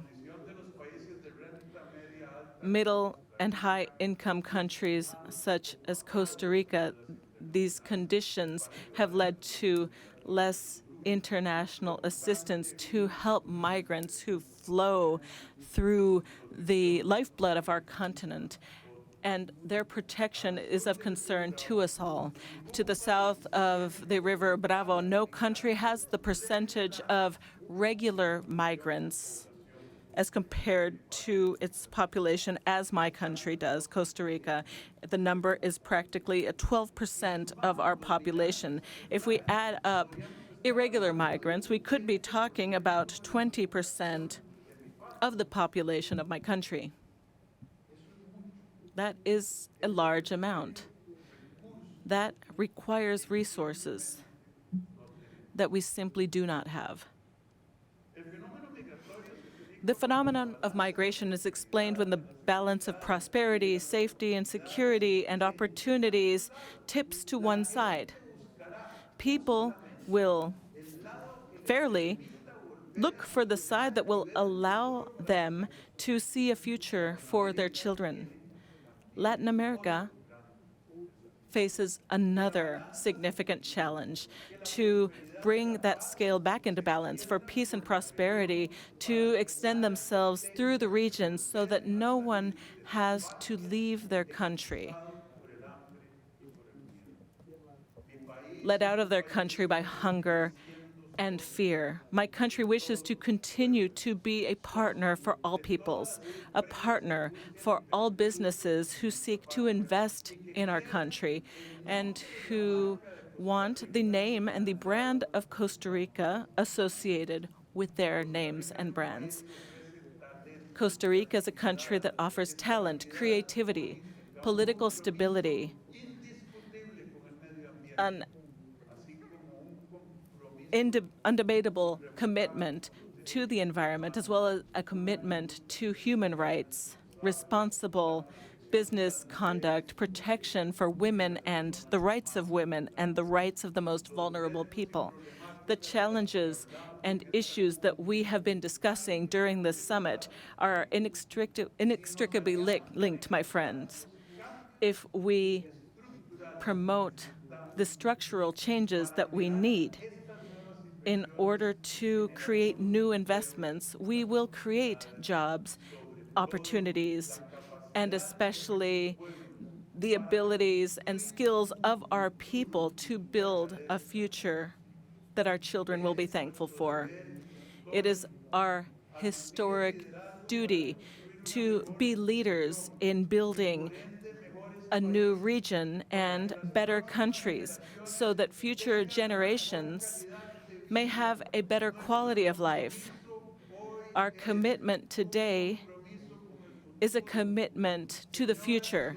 Ladies and gentlemen, heads of state, the beginning of the decade brought an overwhelming health challenge that exposed the weaknesses of our systems, and it showed that we were all sailing in the same boat, on the same sea, but not all of us were in the same boat. This shakeup shook us up, but this also must be the drumbeat of a continent that will make it so that this is not one more forgotten decade. History must remember this as the decade that was the beginning of a new era of growth in the region under all of our leadership. It may be that the moment that brings us together seems urgent and riddled with challenges. However, in the words of Isaac Felipe Asofeifa, Costa Rican poet, let us remember that all of the stars have already left, but it is never darkest as it is before the dawn. If things look dark, let us always remember that it is only from the mountaintop, it is only with unity that we will achieve what is best for our Americas, which includes the very roots of our society. God bless each and every one of your countries, each and every one of your citizens, and may God bless us all. Thank you very much.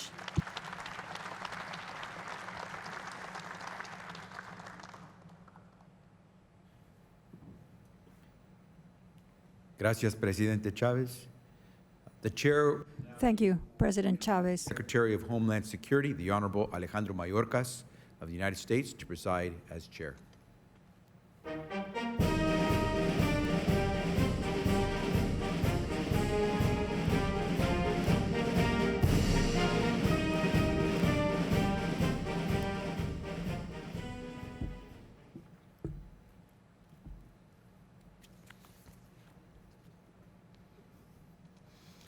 Good morning, buenos dias.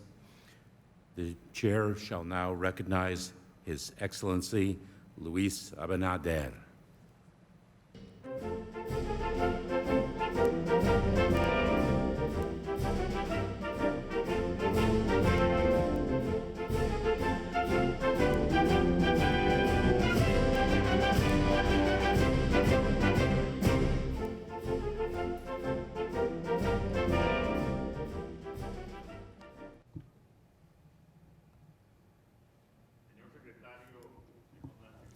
Mr. Secretary of Homeland Security, ladies and gentlemen, heads of state and government, chiefs of delegation,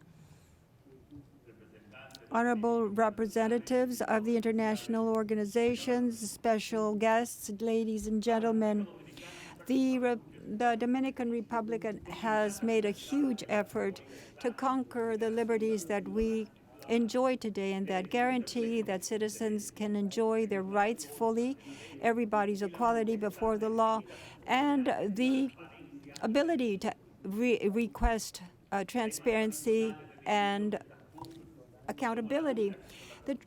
typical topic of these summits talk about diverse topics: drug trafficking, trafficking of people, and so on. But today I have to tell you that there is no impunity in the Dominican Republic. We have an independent prosecutor, and we have promoted the designation of autonomous, of independent professionals, as in the Chamber for Accounts, the Constitutional Court, and the prosecuting office for the people. So these different types of corruption that we have to tackle have diminished in a society in which there used to be a generalized culture of corruption. I also wish to point out that we have spoken about our support for the Congress in our country so that the Congress can approve a law of dominion where we can support the public domain that is part of our country, that we protect our properties. We also see our external intervention. We are participating in the Alliance for an Open Government, and we will be the seat of its next meeting. And it's difficult to believe that in only 22 months of government, we have been able to take a huge amount of illicit drugs. And this is a huge effort to reach transparency. The struggle against corruption, the struggle against drug trafficking, strengthening systems of justice. This has made us a country that is a country where foreign investment can come in. And this is a state that takes into account the needs and what its peoples are asking for. We are fighting for an inclusive state. We want to reach the progress and equal opportunity for everybody. This was the spirit that pushed us forward during the worst moments of COVID-19. The Dominican Republic was one of the first Latin American countries that relaunched economic activities, and we were able to achieve the greatest rate of recovery in the world sphere. So we have been able to manage the pandemic, and we have been recognized by the International Health Organization. We have been able to administer over 1 million vaccinations, so we only have 0.7% contagion. And we have mitigated the negative effects of the pandemics. We have been able to increase access to credits. We expanded social programs for those who are most vulnerable, as well as labor policies, as well as transportation and food security for all of our population. And this allowed us in 2021 to have a greater product, which grew 2.3%. And this has allowed us to go forward into 2022 as one of the three economies that has grown the most in Latin America, based on the IMF, Forbes, and Moody's. In a globalized world and from an insular economy, we have betted on international partnerships so that we can promote our competitiveness as a country and as a region. And we have promoted the Alliance for Democracy together with the governments of Costa Rica and Panama in order to make sure that our economies recover in democracy, protecting human rights and multilateralism.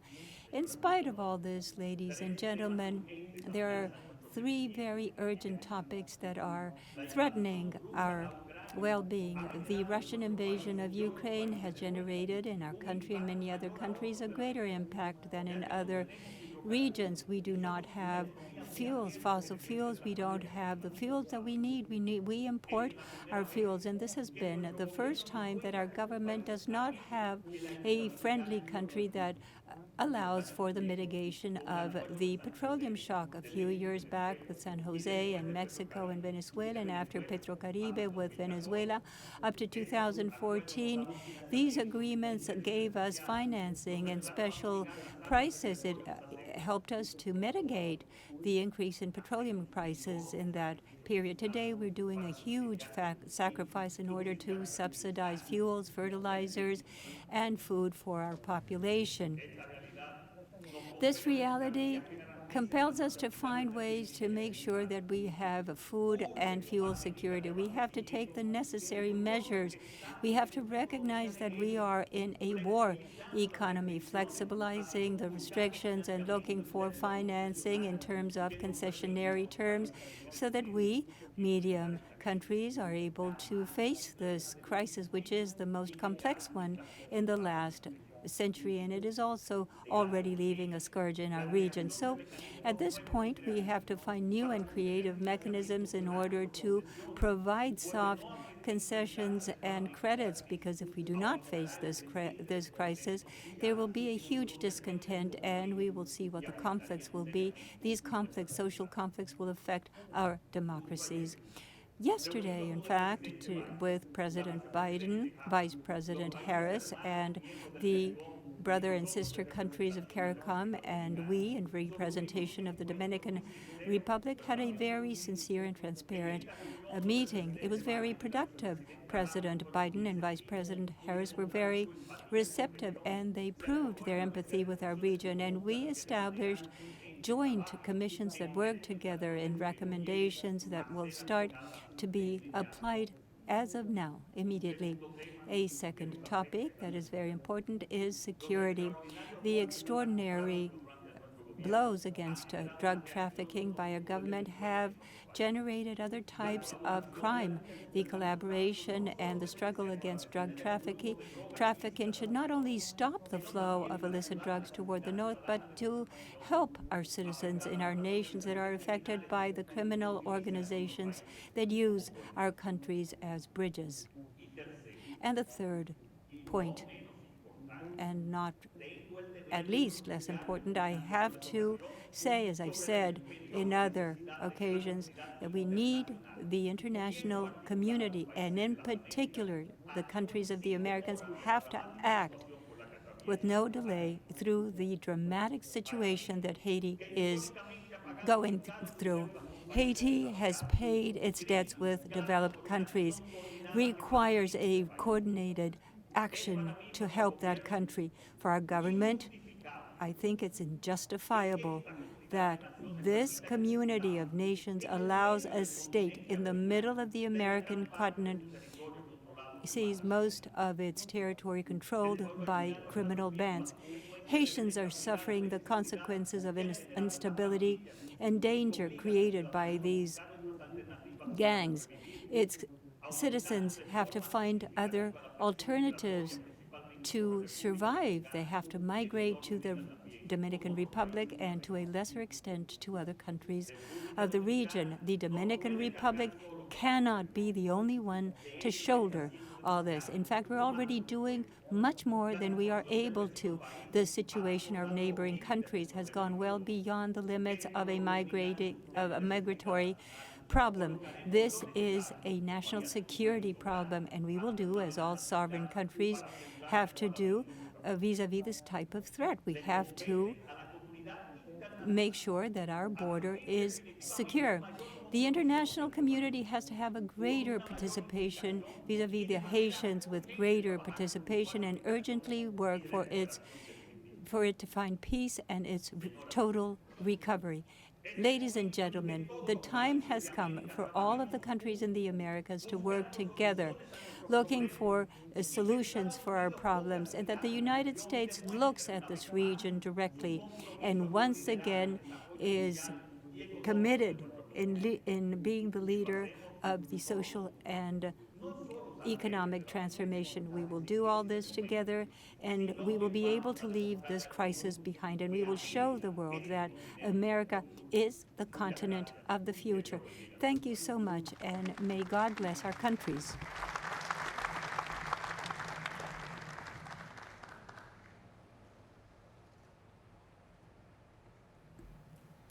Thank you, Mr. President. The chair now recognizes His Excellency Guillermo Lasso Mendoza, President of the Republic of Ecuador.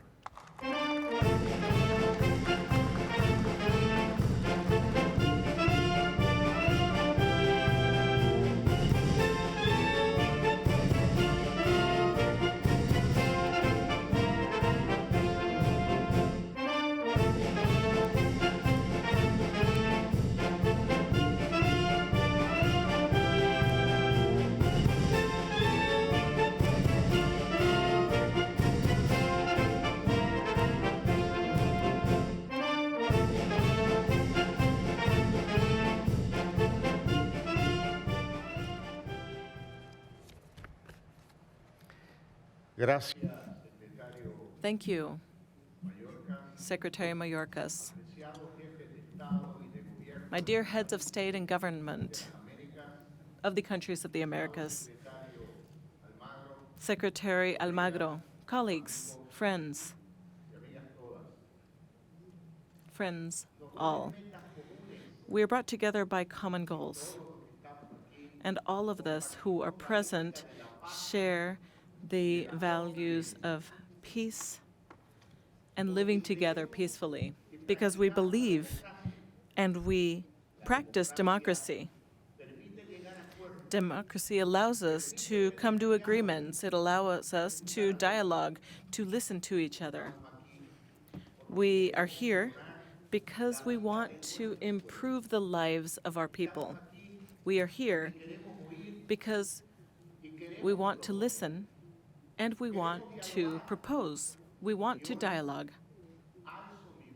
And today, I lift my voice to talk about migration, which is a problem for the United States, but it is a problem for all of our countries.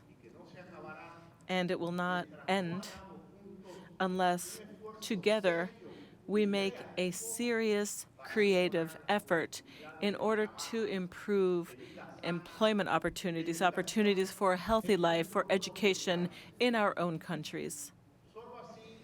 This is the only way that our young people will have alternatives in their lives that are valuable and that are attractive in the countries they are from.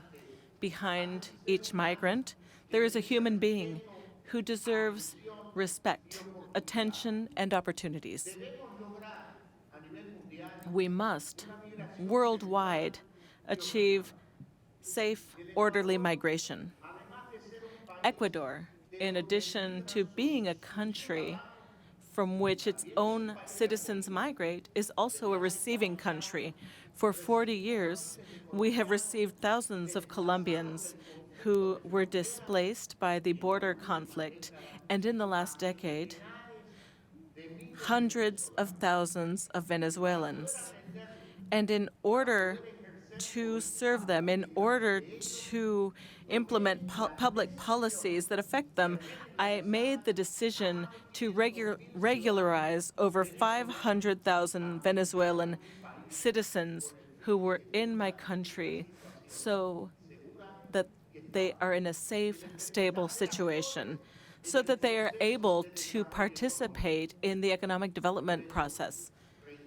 And that is why I say once again, creating a regional economic framework that is more dynamic, more clear cooperation, that is more consistent, such as what we are discussing here at this summit, is crucial if we want to discuss migration, because any solution, as several of you have already stated, my dear presidents, this must begin with creating more opportunities in our countries, and this is linked to an orderly management of the economy.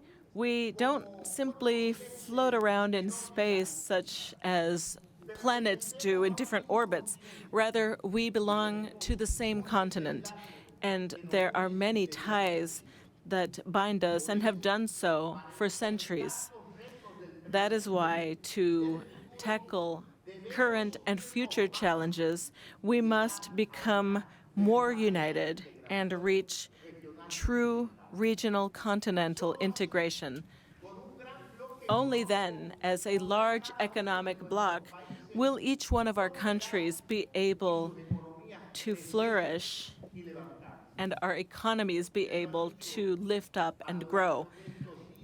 You have said throughout this summit, and I'm referring to President Biden, we need an integration framework, an economic framework from south to north and inwards, outwards. The fight for a green, sustainable economy is something we also must tackle together, and we are working on it. That is why, with Costa Rica, Panama, and Colombia, we created a new marine reserve the Hermandad Reserve that in Ecuador now has an additional area of 60,000 square kilometers. It is located in open seas in the exclusive economic area of the Galapagos Islands. This is one of the measures that we have contributed to the fight against climate change and the protection of species, of soils, of water, and the atmosphere.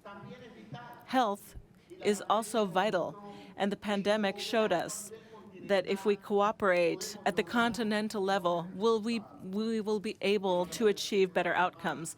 I would like to once again thank the United States for its solidarity, as well as Canada, Mexico, and Chile, who have provided Ecuador with vaccines. The most important achievement of the first year of my administration was vaccinating against COVID-19. We were able to save lives and save our economy. 1 year ago, only 5% of Ecuadorians had received one dose of the vaccine, and there was great concern among our people of catching the virus and dying. 12 months later, we have been able to vaccinate over 85% of our population. They have received 2 doses. 35% have received 3 doses, and we are currently administering the 4th dose. This has allowed for economic recovery that has been faster than we had predicted. Experts had predicted that in 2021, Ecuador's GDP would grow by 2.8%. However, 7 months into our administration and with the success of the effective mass vaccination campaign, our GDP in Ecuador grew by 4.2%. We have been able to lift 750,000 people out of poverty, and we have created 350 decent jobs. We did, though, receive a country with a fiscal deficit that was the equivalent to 7% of the GDP, and we brought that down to 4% at the end of 2021, and we will bring it down further to 2% or even lower this year. A democratic government is legitimate in its origins, but it does need to become more legitimate in the administration itself. And when one comes to an administration, one does not know what one will face. What we've had to face in Ecuador is relevant to this summit, as my colleague from Paraguay said, because it is a transnational fight. We must fight against transnational criminal organizations, powerful transnational cartels that are trying to establish drug trafficking routes in Ecuador. And they confront each other and fight over territory, and they have tried to win over people by creating drug dependency in children and young people, as well as other addictions. They also penetrate their tentacles into other areas, such as human smuggling and illegal mining. And this is not only happening in our country, we see it throughout practically the entire region. That is why we are carrying out a valiant, sustainable effort for safety and security. We need solidarity and support in this regard. Our countries are doing their part, but we require the decided support of the continent so that we may win this battle against criminal structures that are dimming the dreams of boys, girls, and young people throughout the hemisphere. All of this brings me back to the need for creating a solid economic bloc. I will tell you, my dearest presidents, that this is the time to do it. the perverse attack on Ukraine by Russia's changing geopolitics and the geoeconomy of the world. The countries we lead are ideal providers for broken supply chains that will be broken for the next 10 or 20 years. Now is the time for us to come together in our efforts for greater internal security, for food security, production, and free trade. My dear presidents, this must be our mission. The current difficult situation worldwide after the pandemic and during a war must find us united in this hemisphere, in spite of any passing differences we might have. My dear friends, I don't want to come to a conclusion without thanking President Joe Biden and the American people for inviting us to this necessary summit, for dialogue, for meeting each other, looking each other in the eye, and talking frankly about the problems that the region faces. And I would be remiss if I did not extend my warm greetings to President Iván Duque Márquez, President of Colombia, who has bid farewell at this summit as his time in government will soon come to an end. I would like to tell him that his work over the last 4 years has turned him into a true leader for the defense of democracy, security, and prosperity in Latin America. Thank you very much.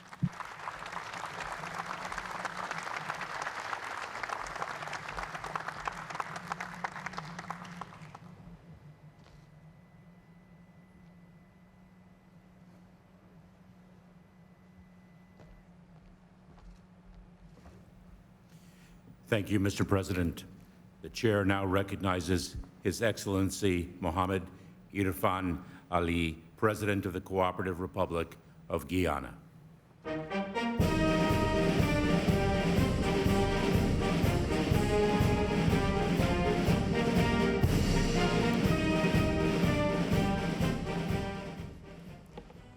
Chair, Excellencies, distinguished ladies and gentlemen, in addressing the theme of the conference, Building a Sustainable, Resilient, and Equitable Future, we must examine the important pillars for us to achieve these noble objectives. Issues of democracy, equity, good governance, fairness, justice, race relations, security, and partnership.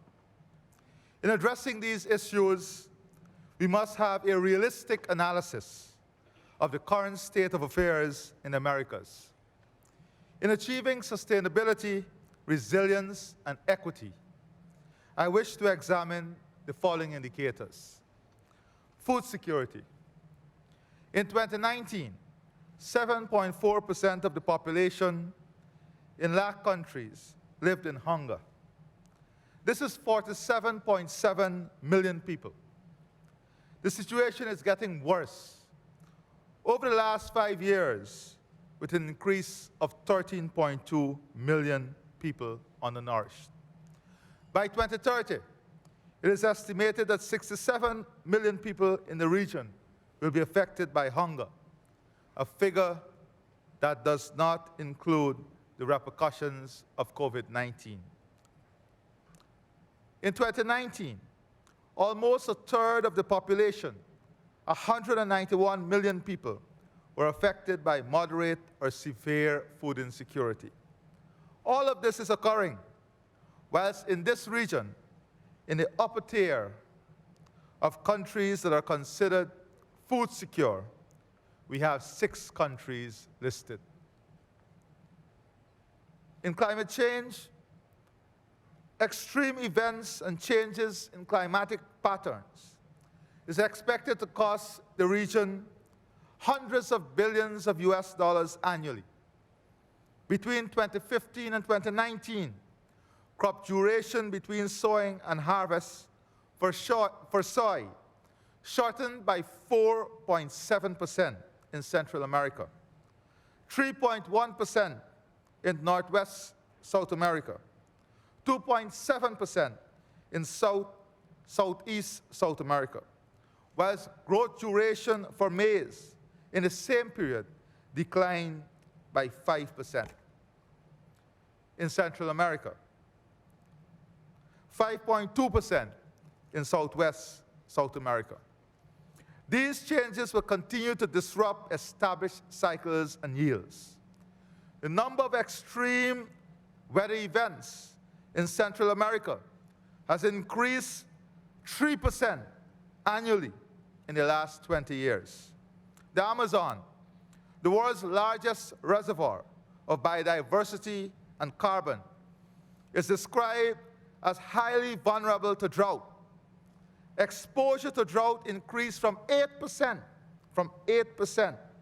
between 2004 to 2005 to 16% in 2015 to 2018.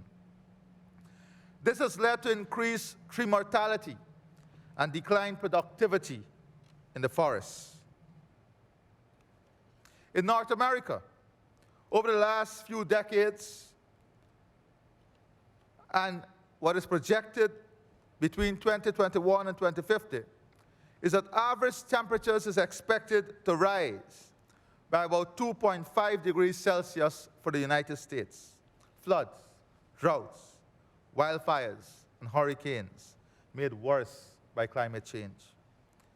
It is expected that this will cost the U.S. federal budget about US $2 trillion each year, a 7.1% loss in annual revenue. In 2020, 59.7 million people suffered from hunger, 13.8 million increase from 2019. There has been an increase of almost 79% in the number of people suffering from hunger between 2014 and 2020. In North America, more than 38 million Americans, including 11.7 million children, struggle with food insecurity. In Latin America and the Caribbean, over 100 million lack access to sanitation. Only 65% of the population have access to safely managed water services. 51.2% of children and adolescents in Latin America cities are affected by some form of housing deprivation. Among 3 and 4 years old living in deprived livelihoods, 51% do not receive any formal education. Latin American Caribbean GDP per capita declined by 17.14% from 2019. Most recent survey indicates that the lowest income 20% of households receive an average of 5% total income, whilst the quantile going to the richest is between 35 to 50%. Inequality increased on an average by 2% since 2019, twice the annual average growth that marked the decade of growing inequalities in the 1990s. 30% of the region lives beneath the poverty line, and 1 in 5 individuals live in slums, and 60% of Latin America are employed in the informal sector. Public investment represents only 1.6% of GDP in the region in 2017. The region today faces greater threat to democracy than any other time in its history. The latest edition of the Economist Intelligence Unit Democracy Index demonstrates this fact. And we cannot divorce democracy and the rule of law from sustainability and prosperity. In this context, I want to publicly thank the OAS for its role in securing democracy in my own country. It is only our collective voice and action that will ensure the prosperity we seek is built on good governance, democracy, and the rule of law. The top 10% income categories in the region is responsible for 21.1% of the regional total carbon and energy footprint. And their per capita energy and carbon footprints were 12.2 and 7.5 times above the lowest 10 earners in Latin America and the Caribbean. Investment in renewable energy sources across the region jumped 65% in 2017 to 7.2 billion, outplacing the global average of 3%. In 2020, data showed that in North America, 35% of the nation's energy originates from petroleum, 10% from coal, 34% from natural gas.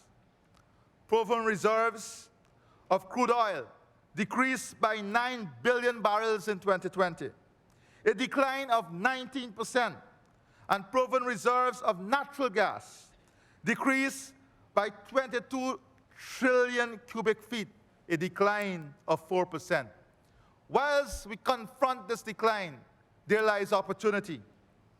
Trinidad and Tobago has an opportunity with proven reserves of natural gas of 10 trillion cubic feet and an estimated potential of 23 trillion cubic feet. They must be part of the equation in finding a solution to this problem.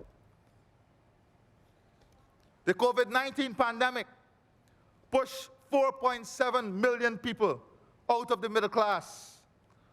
About 65% of the household of the bottom 20% on income distribution have experienced at least one job loss among family members.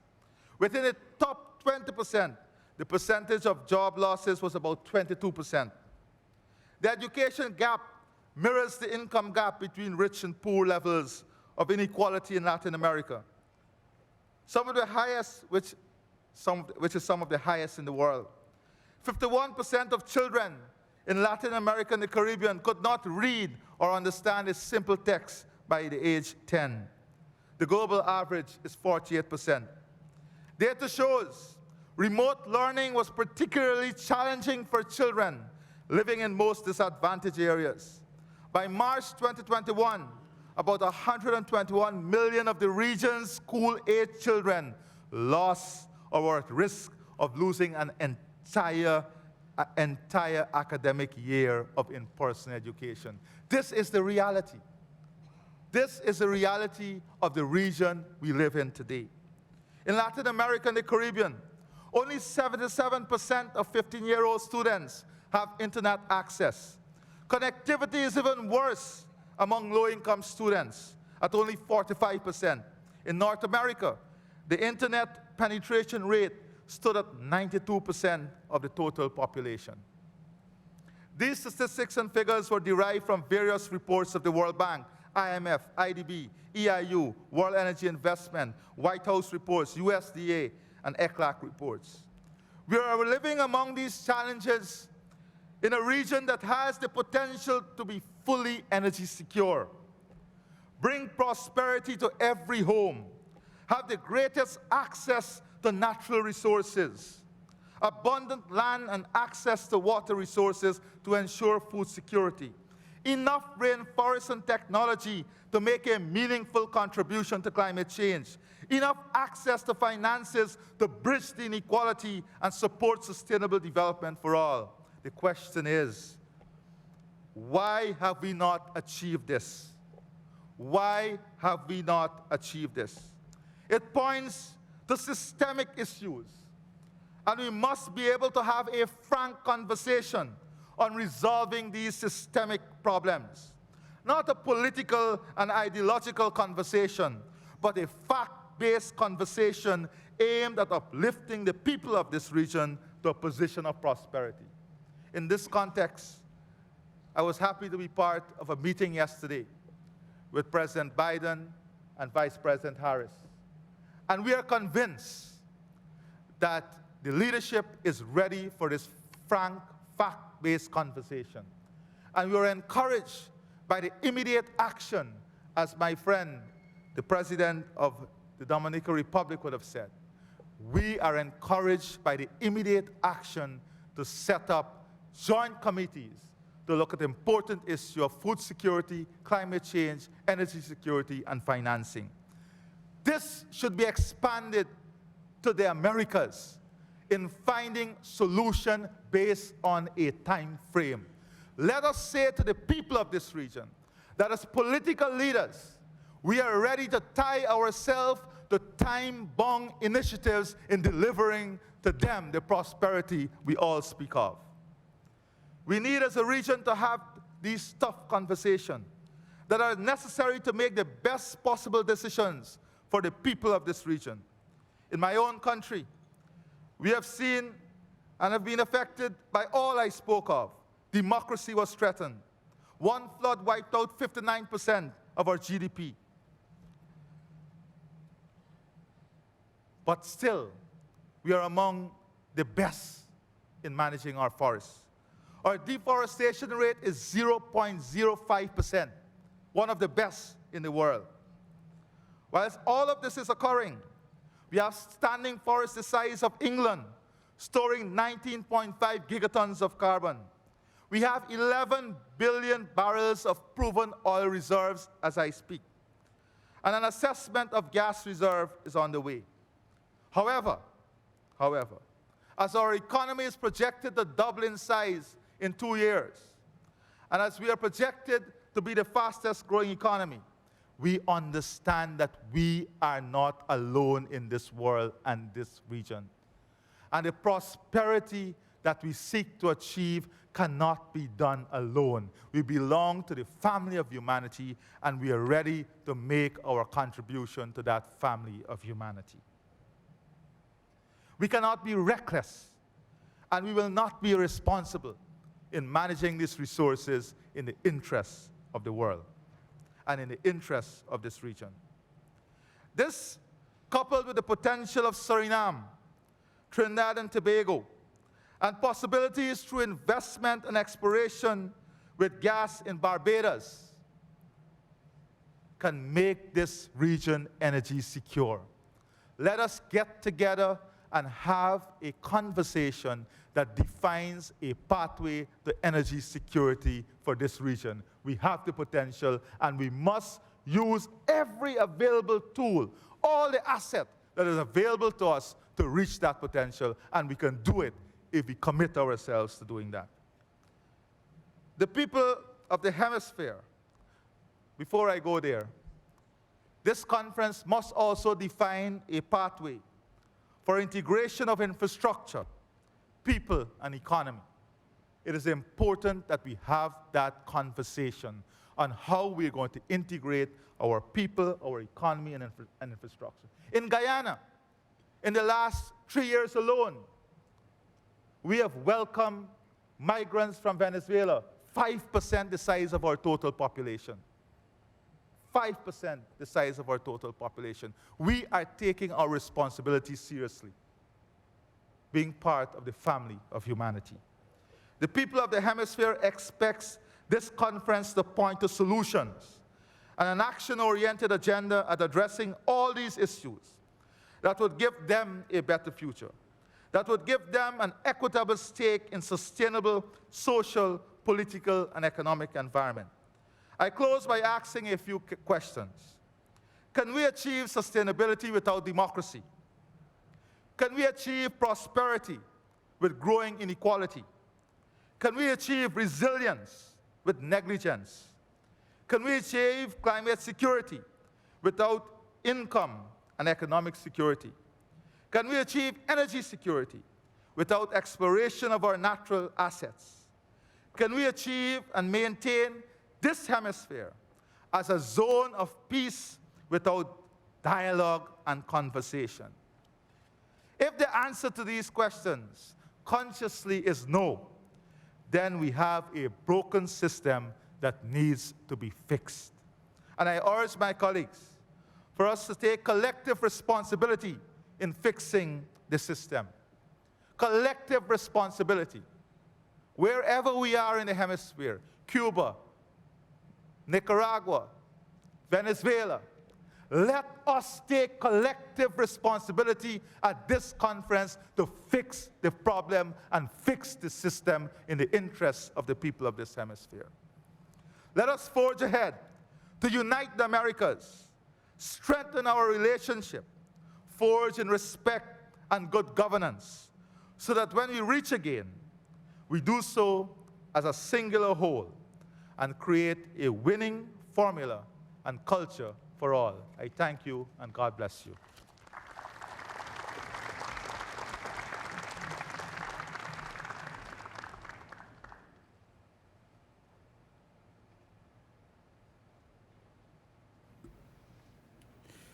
Thank you, Mr. President. The chair now recognizes His Excellency Ariel Henry, Prime Minister of the Republic of Haiti.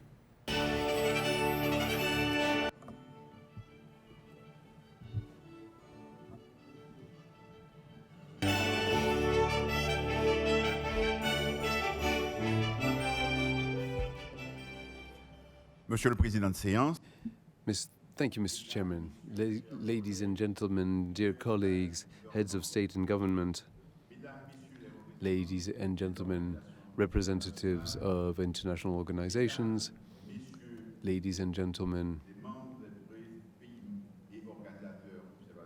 from observer countries, ladies and gentlemen, members of delegations, ladies and gentlemen, dear guests. It's for me a real pleasure to find myself here in Los Angeles to take part in this 9th Summit of the Americas, one of the privileged spaces for the Western Hemisphere to meet.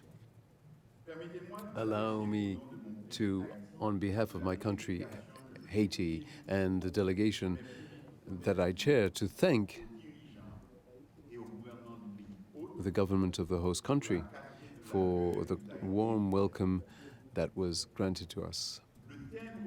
The topic of this 9th Summit of the Americas, to build a sustainable, resilient and equitable future, is in and of itself an ambitious goal, a goal that our region is striving for. I would like here to congratulate those who worked and developed the various draft texts.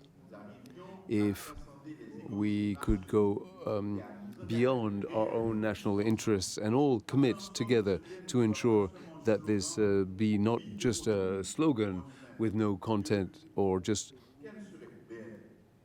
a pious wish, we would greatly improve the Americas, from Alaska to Tierra del Fuego, going through the Caribbean.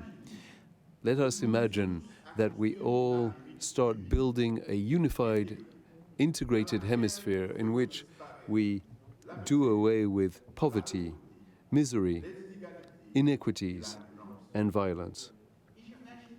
Let us imagine a hemisphere where wealth would be fairly shared, where nobody would be cast aside, where food insecurity and hunger would have totally disappeared. Let us imagine a hemisphere where common democratic rules that allow us to live side by side allowed every citizens a dignified life, a life where each and every one of our rights were respected. A hemisphere characterized by relationships of good neighborhood, where we could all freely circulate from one region to the next without any useless limitations, where nature as common heritage would be respected and regenerated. Let's imagine a hemisphere where healthcare would be accessible to all, where the digital divide would be bridged and would allow all of us to have access to the benefits of state-of-the-art technology. This would be a beautiful hemisphere with its diversity in its people, in its landscapes, its languages and styles of life. However, despite the complexities and the political obstacles on a daily basis, it is up to us to rethink this future and to start, as of now, to set the basis of this, the future for us and for future generations. Our world is becoming more and more dangerous, and the threats to what has allowed us to live in relative peace to date, all of these threats are on the rise and become more and more concrete. Everywhere, our societies are becoming more violent. The attacks against democratic values, the values that we share on our continent, are multiplied. And these may well destabilize us. Democracy is not a status quo. It needs to be built on a daily basis. So it is up to us to defend democracy and bolster democracy. Mr. Chairman, dear colleagues, I'm speaking of this all the more convinced because it is my responsibility to be at the helm of a historic country. Its founding fathers had to fight for that all men and women be born free and equal in terms of their rights, whatever their race may be. I'm speaking of democracy. I'm speaking about building a future because in my country, democracy is suffering and the future seems bleak.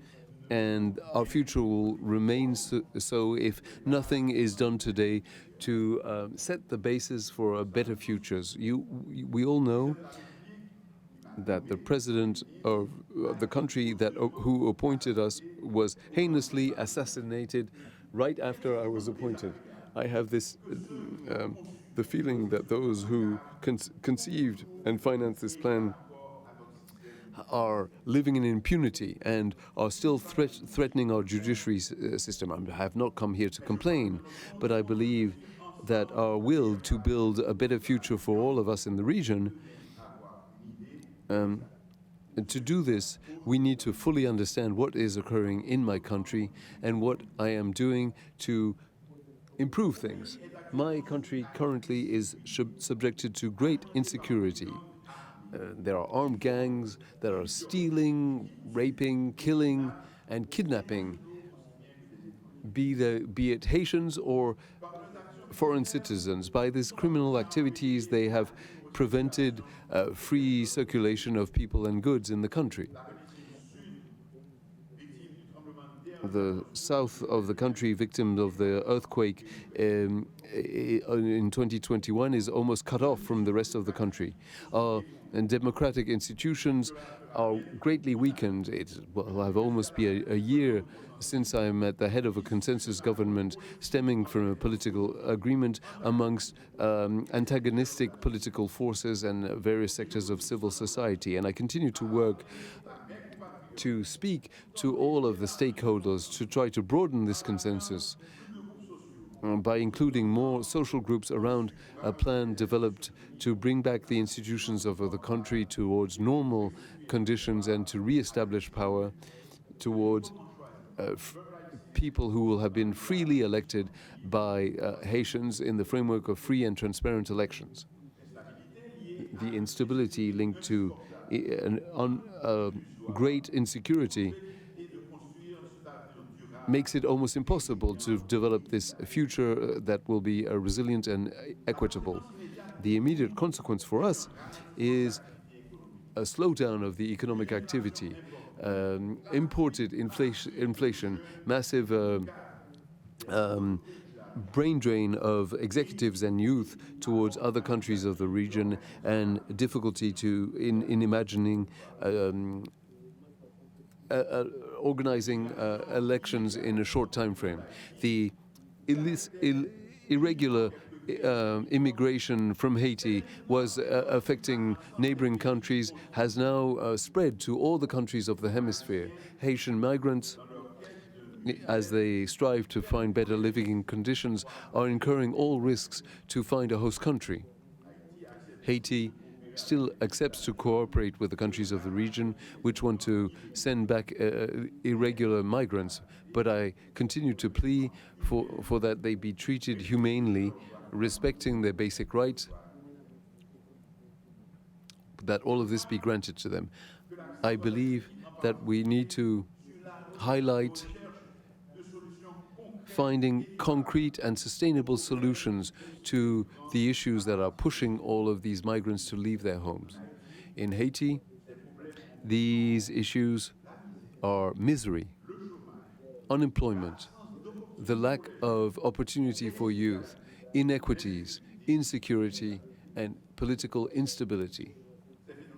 These phenomena are not limited solely to Haiti. My country, as others in the region, need massive investments to create stable employment and in order to offer our youth and various candidates to irregular migration opportunities and reasons to hope better future in country. They need this so that the citizens wish to remain in the country and build in Haiti better futures and live in happiness. Keeping citizens in the country, that's what matters. Mr. Chairman, dear colleagues, during this 9th Summit of the Americas, we have heard many encouraging words and generous promises.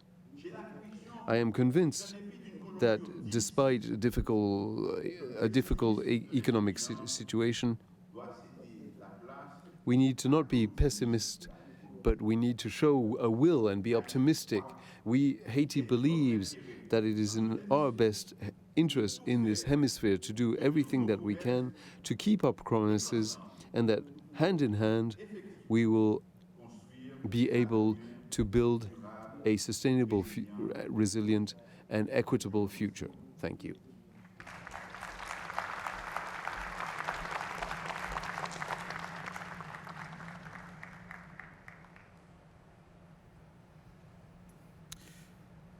Thank you, Mr. Prime Minister. The Chair now recognizes the Most Honorable Andrew Holness, Prime Minister of Jamaica.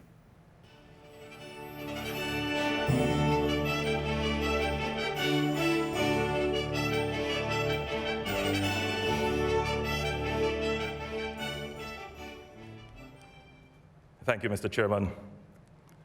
Excellencies, colleague heads, it is a pleasure to be in the wonderful city of Los Angeles for this 9th Summit of the Americas, and to join fellow leaders from across the hemisphere, recommitting to our shared values, forging new solutions to common challenges, and undertaking realistic actions in support of building a sustainable, resilient, and equitable future.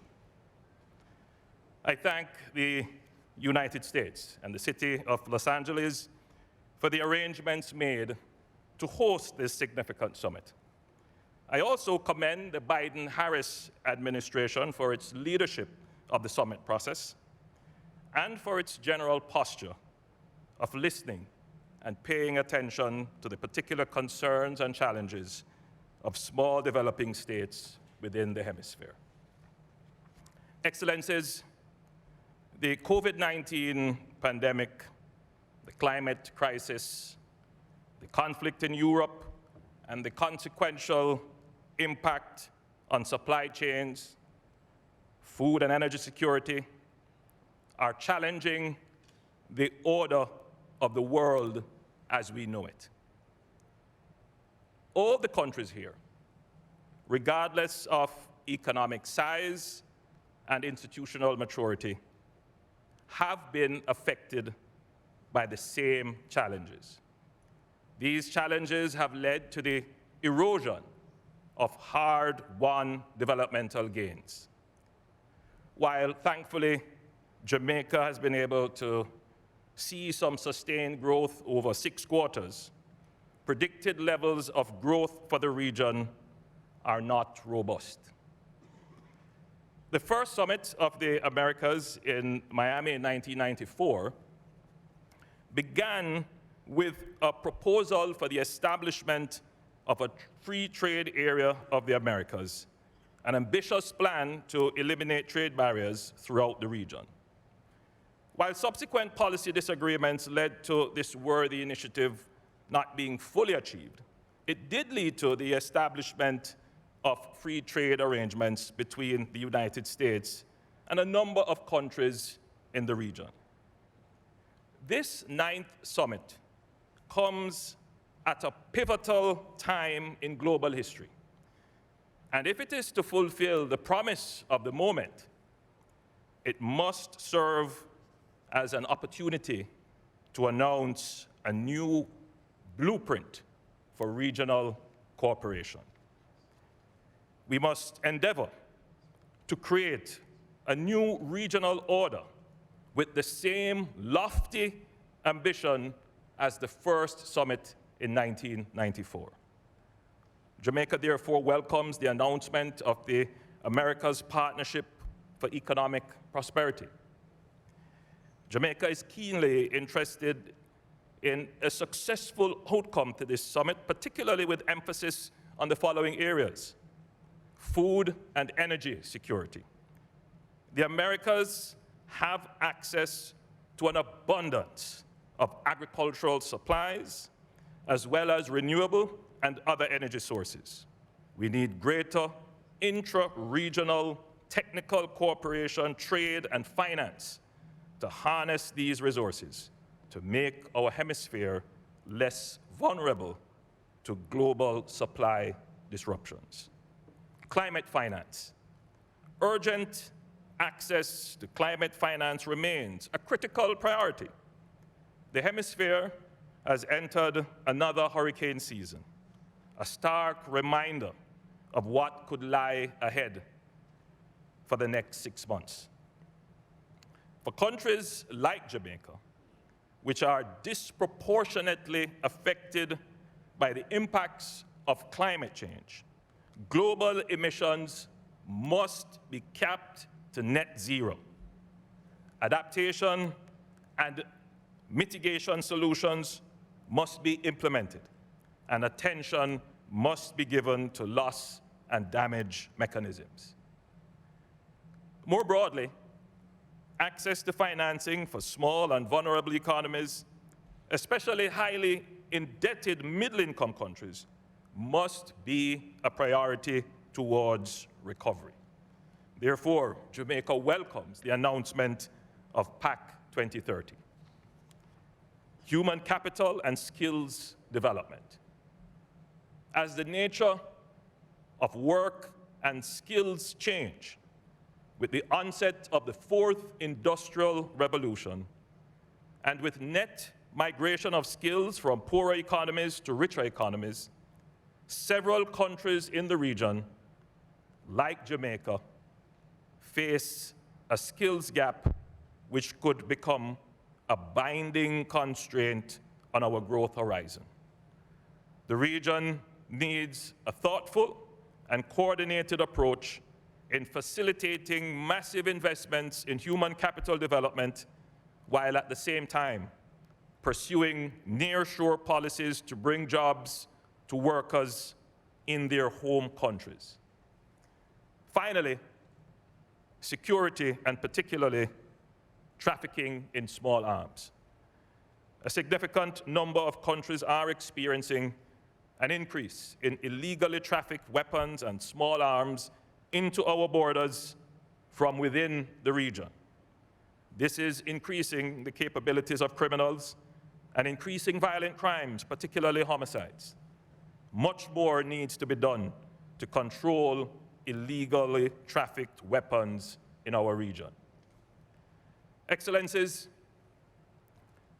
the COVID-19 pandemic demonstrated our interconnectedness and our interdependence, and that no one is safe until we are all safe. This kind of inclusive approach is critical to meeting our challenges, and we regret that the summit did not involve all the countries of the Americas. The action plans on democratic governance, digital transformation, our green future, equitable, sustainable, and renewable energy and health resilience should be predicated on the participation of the entire region, while reaffirming our democratic principles. Excellencies, as we strive to increase resilience, improve accountability, and ensure better opportunities for growth and prosperity, Jamaica remains committed to the summit process. We will continue to work with all hemispheric partners so that our deliberations here in Los Angeles will make a difference and allow for a better future for our respective peoples. This region of the world has the resources, all the resources, to secure peace and prosperity for all the people of the hemisphere. We have the leadership in this room at this conference to make it happen. Let us commit to using our best efforts to make the dialogue, the plans, and the agreements a reality. I thank you.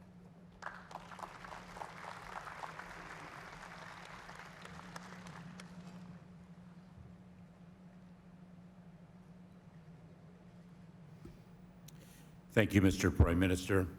The chair now yields to the representative of the United States of America to the United Nations, Linda Thomas Greenfield, to preside as chair.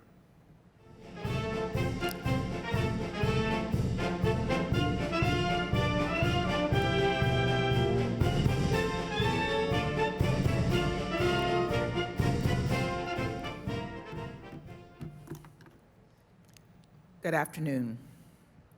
The chair recognizes His Excellency Pedro Castillo, President of the Republic of Peru.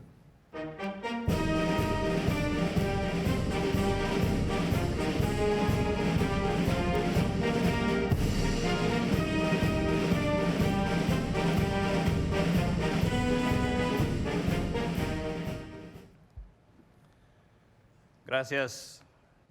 Thank you very much, Madam President. I bring the warm greetings from the peoples of Peru to the leaders of the Americas. We recognize the need to build our future together, as is stated in the theme of this summit, building a sustainable, resilient, and equitable future, particularly right after the test that the COVID pandemic has presented. It is seeking for equality and social inclusion that we have placed as a top priority. We believe that the gaps in access to quality basic services such as education, health, and the persisting inequalities in the enjoyment of fundamental rights are barriers to development.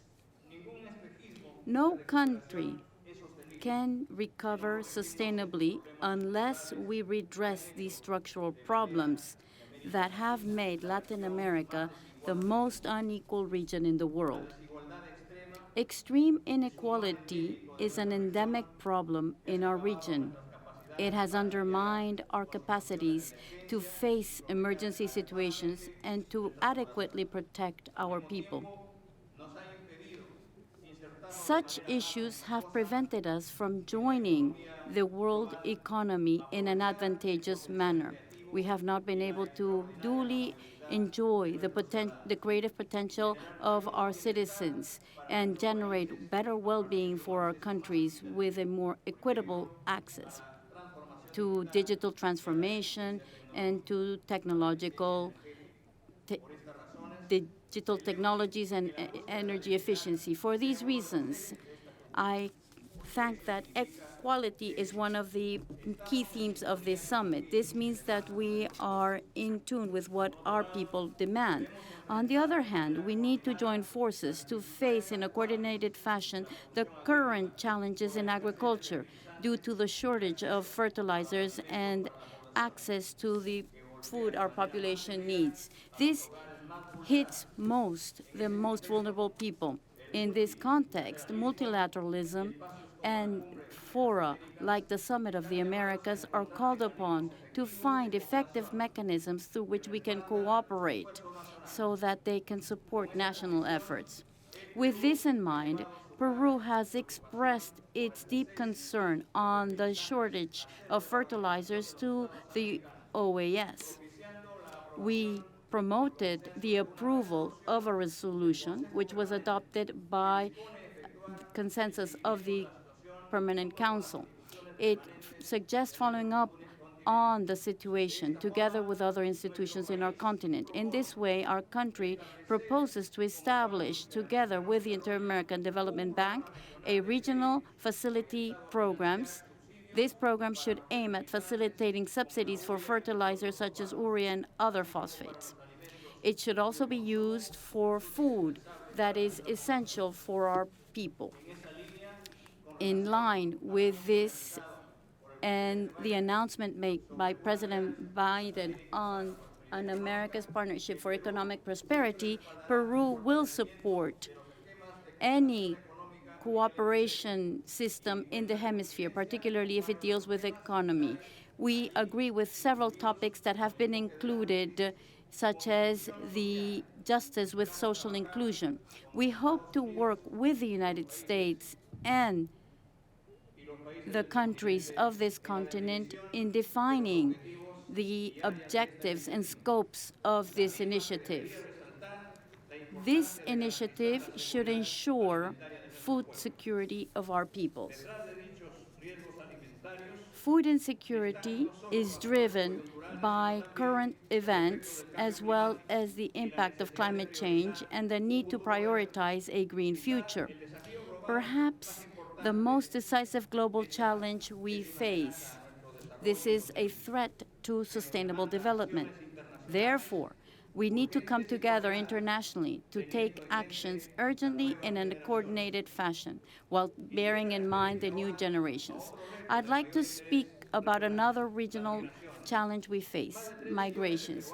More than 3 million Peruvians, this is almost 10% of our population, live beyond the Peruvian territory.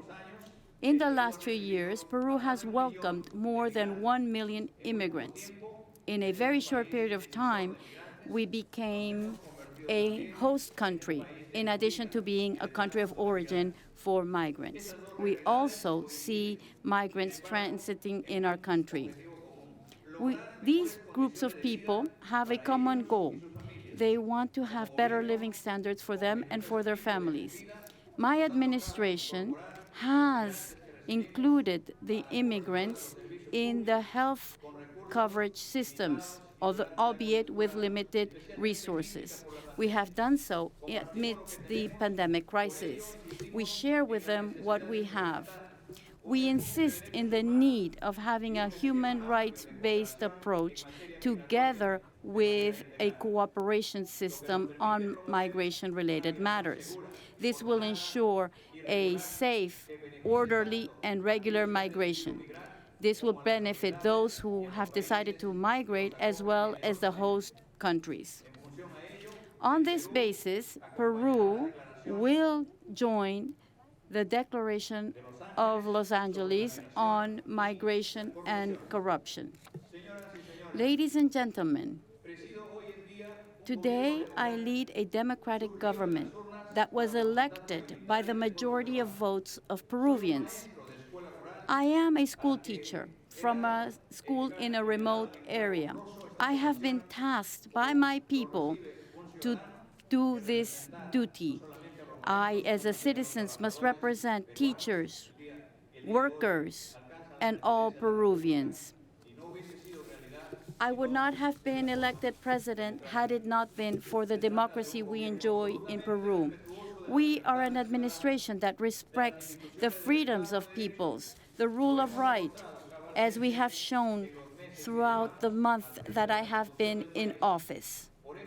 It is for this reason that I urge you to preserve the democracies facing the threats of authoritarianism, institutionalized corruption, and other anti-democratic groups, as well as the organized crime that is spread out in the Americas. As established by the Inter-American Democratic Charter, the peoples of the Americas have a right to democracy, and their administrations the obligation to promote it and defend it. Peru recovered its democracy 20 years ago, and we are decided to continue consolidating it and generating better well-being to our people. All these issues, among others, will be addressed in this agenda, in this summit, and they will also be addressed by our countries in the next General Assembly of the Organization of American States to be held in Peru in the month of October. Thank you very much to all of you.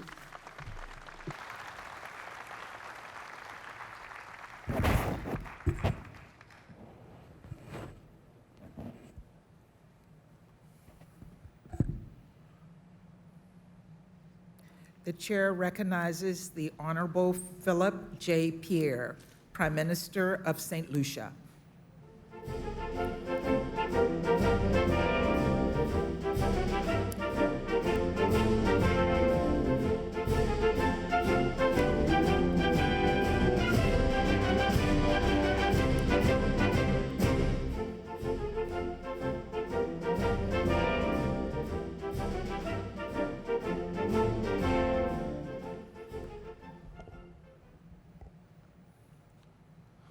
Madam Chair, heads of state and heads of government, distinguished ministers, excellencies, and heads of delegation, citizens of the Americas.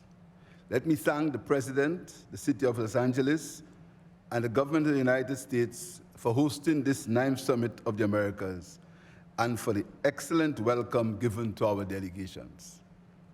This inevitable march of time in the decades since the first Summit of the Americas in 1994 finds us meeting here in Los Angeles at one of the most critical junctures in world history, a time of universal and grim crisis that causes deep anxiety among our peoples. It is manifested in the ever-deepening climate crisis, visible in a COVID-19 pandemic that has created health and economic predicaments, and compounded by war in Ukraine with its worldwide disastrous impacts on the cost of energy and food supplies. For us in St. Lucia and the small island states of the Caribbean, the smallest members of the Americas, these crises are not of our making, none more so than that of climate change. The 1st of June marked the commencement of this year's hurricane season in our hemisphere, and while hurricanes have always been a feature of our environment and their increasing ferocity and destructive power in the last decade have undisputedly been driven by climate change. Consider also that the world only hears of the major weather events because they are covered by the press regionally and sometimes internationally.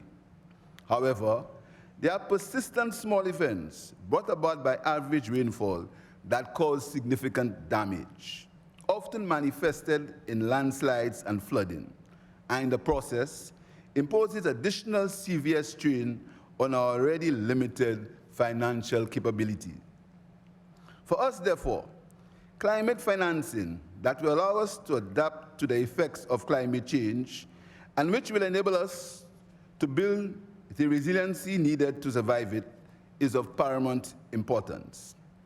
It is therefore disappointing that the wealthy developed countries are yet to deliver on their pledge to raise $100 billion a year, the deadline for which has moved from 2020 to 2023, to assist poor developing countries to cope with climate change.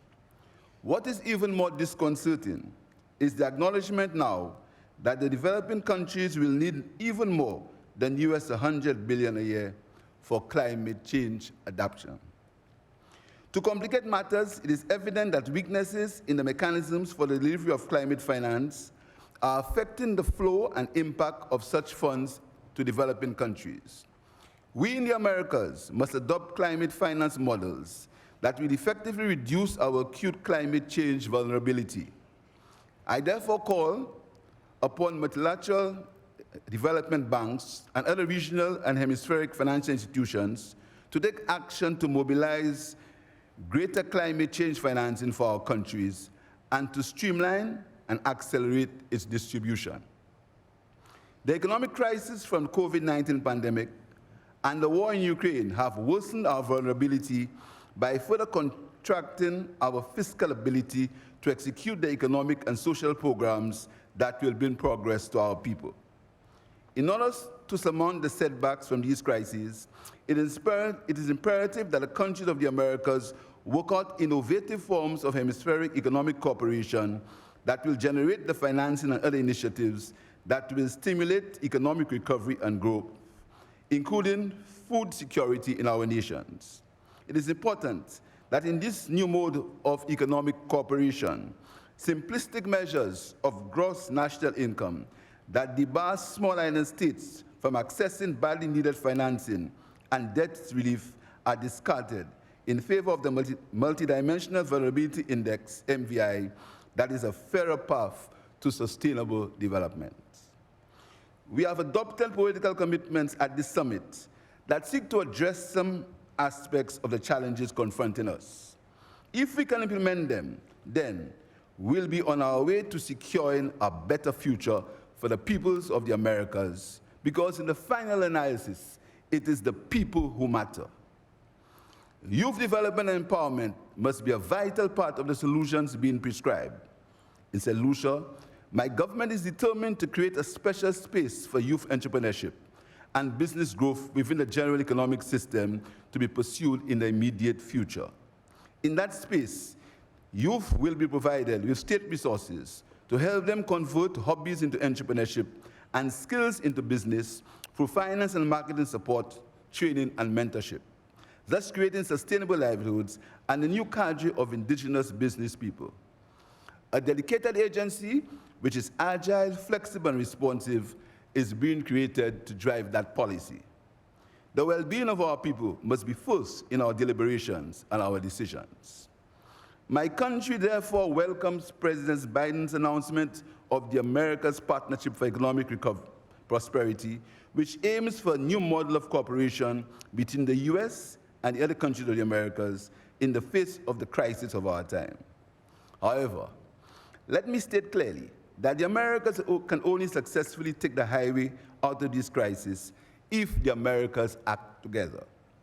It is therefore disappointing that some countries of this hemisphere, namely Cuba, Venezuela, and Nicaragua, were not invited to this summit, and the summit has been marred by debates over inclusion and exclusion.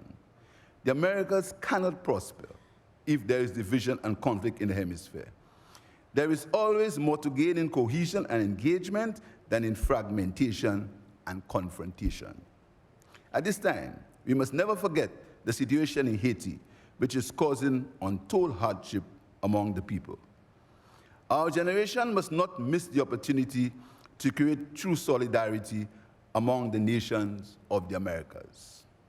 St. Lucia's Nobel laureate, the Honorable Derek Walcott, lends us words from his poem, Love After Love, to help us capture this moment. And I quote, "The time will come when with elation you will greet yourself, arriving at your own door, in your own mirror, and each will smile at the other's welcome." St. Lucia has a deep and sincere desire to see the realization of true unity among the peoples of the Americas.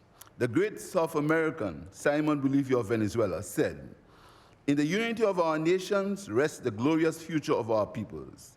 This is as true today as it was 2 centuries ago.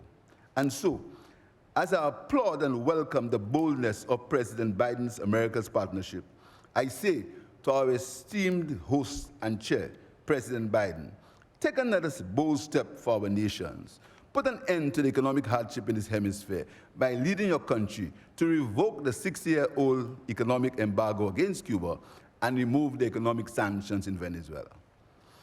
It is the people who are suffering.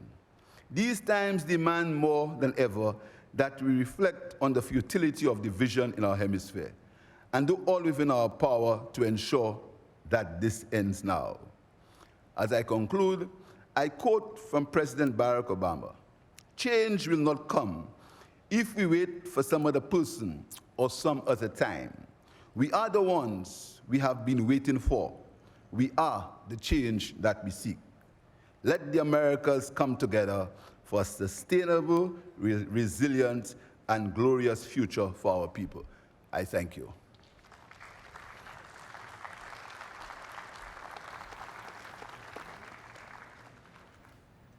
The chair recognizes His Excellency Chandrika Prasad Santokhi, President of the Republic of Suriname.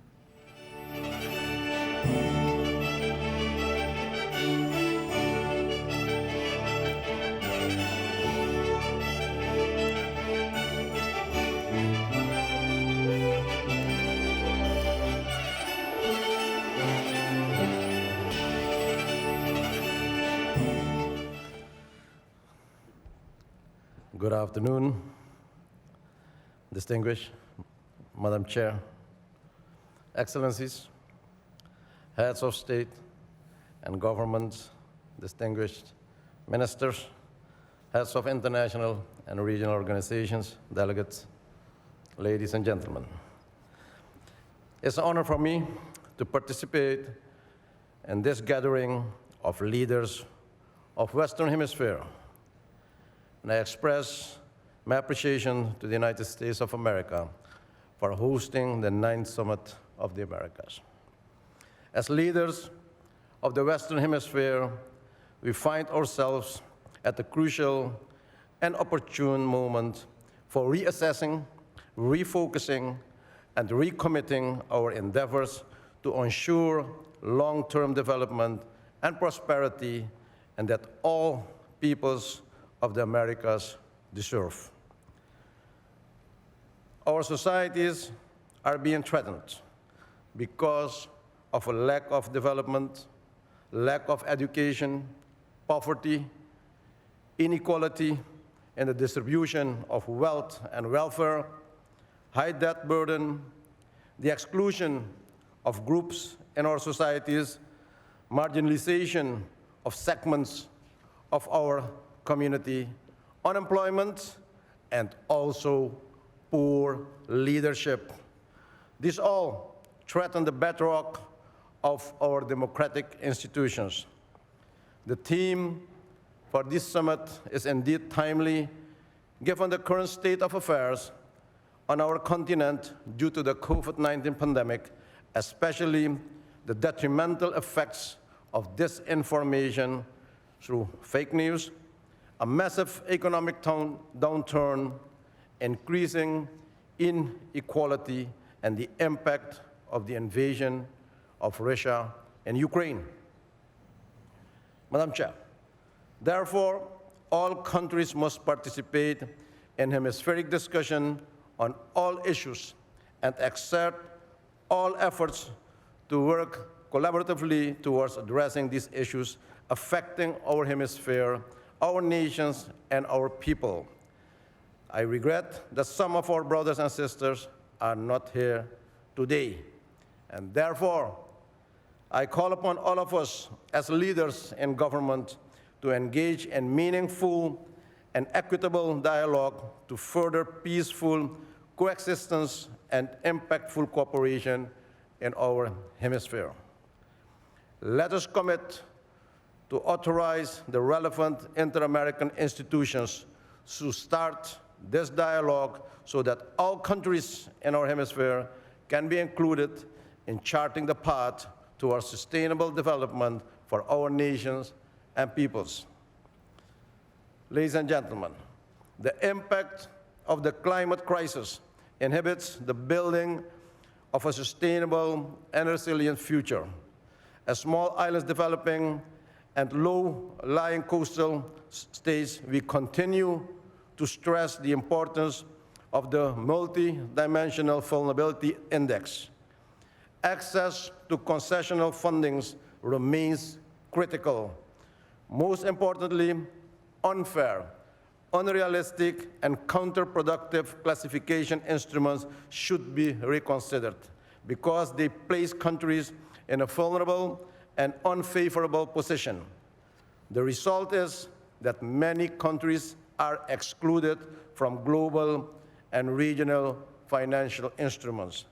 The time to act is now to correct these unfair and counterproductive practices and measures.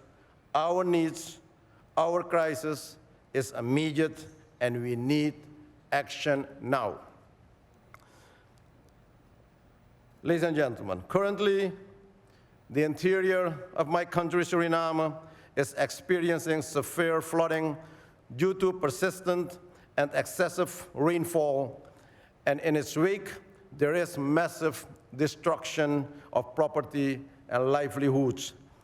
This disaster is in stark contrast to Suriname's commitment to maintain high levels of forest coverage of above 90% and acts as an important carbon sink for the world. In addition, Suriname is one of the only 3 carbon negative countries in the world and has taken bold steps to identify mitigation and adaptation measures to build resilience and reduce emissions while conserving our biodiversity and strengthening sustainable forest management. But how do we implement these measures as a country is faced with immense financial challenges? How do we maintain the demands for a prosperous life for our citizens if these strategic objectives are not delivering economic prosperity and growth? Madam Chair, Suriname is at its cusp of attracting substantial foreign direct investment, particularly in the extractive industry. My government is determined to create an economy upon which future generations can build and from which they will derive a steady income. We are ready. We have started our transition to a sustainable economy with as goal 80% green energy by the year 2060. At the same time, we are aware of the fact that onus is on us to make sure that we manage our oil and gas resources responsibly and in an environmental-friendly manner. In charting the transition, we must recognize that others have gone there before us. They have profited from the earned revenues to develop a modern economy. Let us be fair and give the same opportunity to newcomers like Suriname and Guyana as well. We all will benefit from those efforts. And in this perspective, the initiative of having strong cooperation between Brazil, Guyana, and Suriname on the presidential level is very important, and there is still room to expand this high-level meeting with other countries. Madam Chair, we have no choice than to scale up the implementation of the commitments made during our previous summits in collaboration with all relevant stakeholders. I hope that what we have agreed on in terms of follow-up mechanism will be acted upon with sincerity and speed. In this regard, I also refer to the recent and important U.S.-Caribbean dialogue initiated by the Vice President Kamala Harris. Ladies and gentlemen, as the incoming chairman of the 15 Nations of the Caribbean Community, CARICOM, I also commit to further the dialogue with the leaders of the Western Hemisphere in the pursuit of peace, democracy, and the rule of law, as well as to contribute to strengthening a more cooperative, committed, and impactful inter-American multilateralism. I thank you, and may God bless you all. Thank you.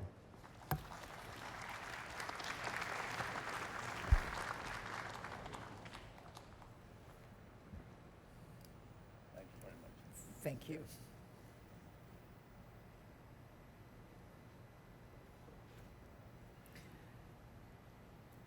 The chair recognizes the Honorable Dr. Keith Rowley, Prime Minister of the Republic of Trinidad and Tobago.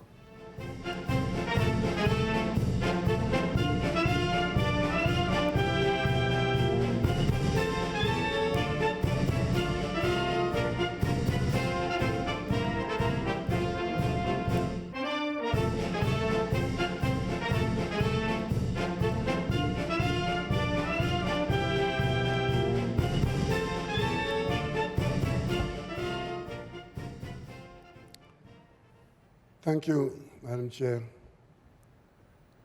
Colleague heads, distinguished delegates all.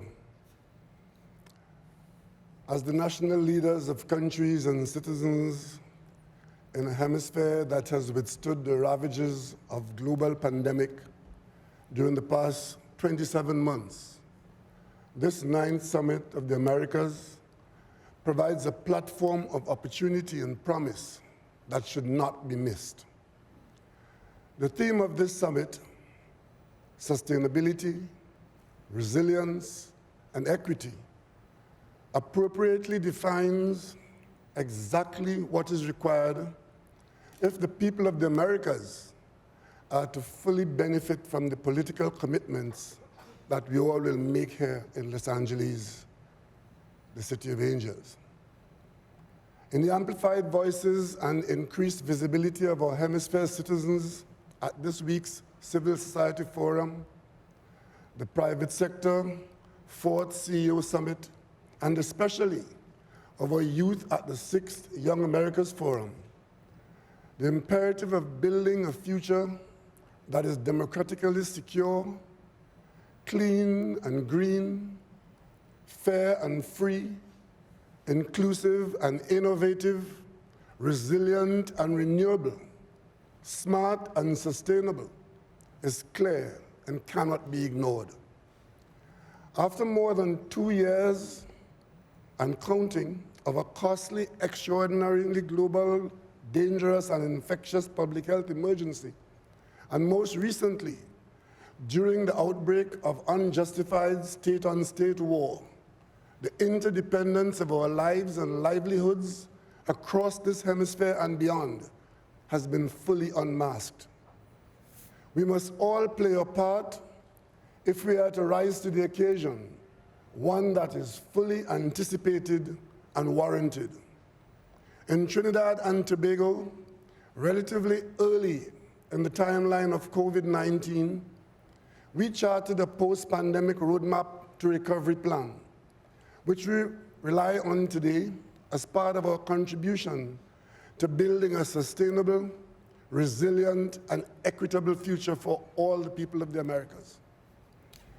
Having ultimately recognized the necessity for cooperation to overcome the disastrous effects of digital, economic, health, and social inequities, highlighted even more by the COVID-19 pandemic, that experience, we must be reminded of the importance of multilateral cooperation to preserve our region as a zone of peace, even as it is threatened today by the violation of international law and the global rules-based system in Ukraine. It is my considered view that the compounded and reinforced challenges presented to the global supply chains, energy and food security, among others, should sharpen our focus on the risks that we all face now and the damage that can be done to future generations if we don't get it right. However, it is more than a cliche that the pandemic and the conflict in Europe, as well as our several hemispheric irritants, have presented us with real opportunities for wanting to do better, for building a more secure future, one to which our youth can aspire with confidence. In Trinidad and Tobago, the government that I lead has shaped and is sharpening the focus of our people via our National Development Strategy 2016 to 2030, aimed at achieving increased sustainability and resilience. Economic, pandemic, and security challenges make this a steep climb, but we persevere in the hope that preserving the gains that we have made whilst working towards further improvement in the quality of life of our people. Consistent with the theme of this 9th Summit of the Americas in Trinidad and Tobago, the areas of which we have given the highest priority are achieving economic recovery and sustainability for building lives and livelihoods, fostering citizen safety and security, including disaster resilience, ensuring food safety and security through expanded domestic and regional production, protecting the vulnerable through increased emphasis on social protection, improving public health service, delivering that to curb the rise in non-communicable diseases, also building climate and environmental resilience, investing in infrastructure for economic diversification to create the jobs of the future, accelerating digital transformation to create a smart nation, enhancing public investment and service delivery for improved governance. It is this people-centered national sustainable development policy framework and strategy that has enabled Trinidad and Tobago to join with the countries of the Americas to contribute to the political commitments on democratic governance, digital transformation, health and resilience, a sustainable green future, and equitable clean energy transition adopted at this summit. By making and keeping these political commitments, we can and must empower our hemisphere civil society, the private sector, women, youth, and other vulnerable groups that have historically been marginalized and discriminated against, including persons of African descent and indigenous and tribal peoples, there to achieve their aspirations for a sustainable, resilient, and equitable future. Madam Chair, Excellencies, I firmly believe that the greatest opportunity that this summit provides for delivering on these political commitments to our citizens is the opportunity to rebuild trust, first in democracy, then among democracies, and ultimately within democracies in our hemisphere of countries with diverse histories, economies, politics, and societies. Whilst we can report that the Republic of Trinidad and Tobago is a strong and stable democracy, we have not been without our own challenges from time to time. We who have consistently been included in each of the 9 summits of the Americas, held since 1994, are the smallest country in this hemisphere to have hosted the Summit of the Americas, the 5th summit in 2009. We know that small does not mean insignificant. We know that the practice of democracy is neither a cloistered virtue nor an automatic one-shape-fits-all. We say that if we are all to end up in that same safe place, the journey must not be truncated, and we may have to help some of our brothers and sisters along the way, but we must never abandon them. We are convinced that our inclusion in this process and respect and regard that have been accorded to our sovereign equality have contributed meaningfully to our strength and stability as a democracy and the beautiful Twin Island Republic. What we wish for ourselves, we wish for others. And as a proud member of the Caribbean community, we hope that such respect and regard would be afforded to all states within our hemisphere, including Cuba and Venezuela. The path of exclusion and sanctions has not been effective in the past and has brought us no closer to the goal of an Americas which is equitable for the ordinary citizens of our hemisphere, no matter where they live. We cannot accept without worry what is happening in Haiti as a normal existence for the population there. We who have put man on the moon and created the internet, we should be able to bring some relief to Haitian lives within these Americas. This week, we celebrate for the 9th occasion within the framework of the Summit of the Americas process, our collective commitment to multilateral cooperation as a necessary platform for the preservation of peace, the promotion of productivity, and the pursuit of prosperity in the Americas. The government of Trinidad and Tobago reiterates our commitment to hemispheric cooperation, and I express my deepest appreciation to the President and people of the United States for the hospitality and courtesies extended to our delegation at this 9th Summit of the Americas. We worked hard to give this summit in Los Angeles the very best chance of success. And President Biden, Vice President Harris, I assure you that the government and people of the Republic of Trinidad and Tobago stand in full commitment with you and all our partners and the family of the Americas to build a sustainable, resilient, and equitable future for all our people. We of the CARICOM community yesterday had the opportunity of sitting down and working with the President of the United States, the Vice President, and the Secretary of State, not just to talk about problems, but to specifically set out a work program of committees to solve the problems that we can solve now by acting after talking. Madam Chair, I thank you, and may God continue to bless us all.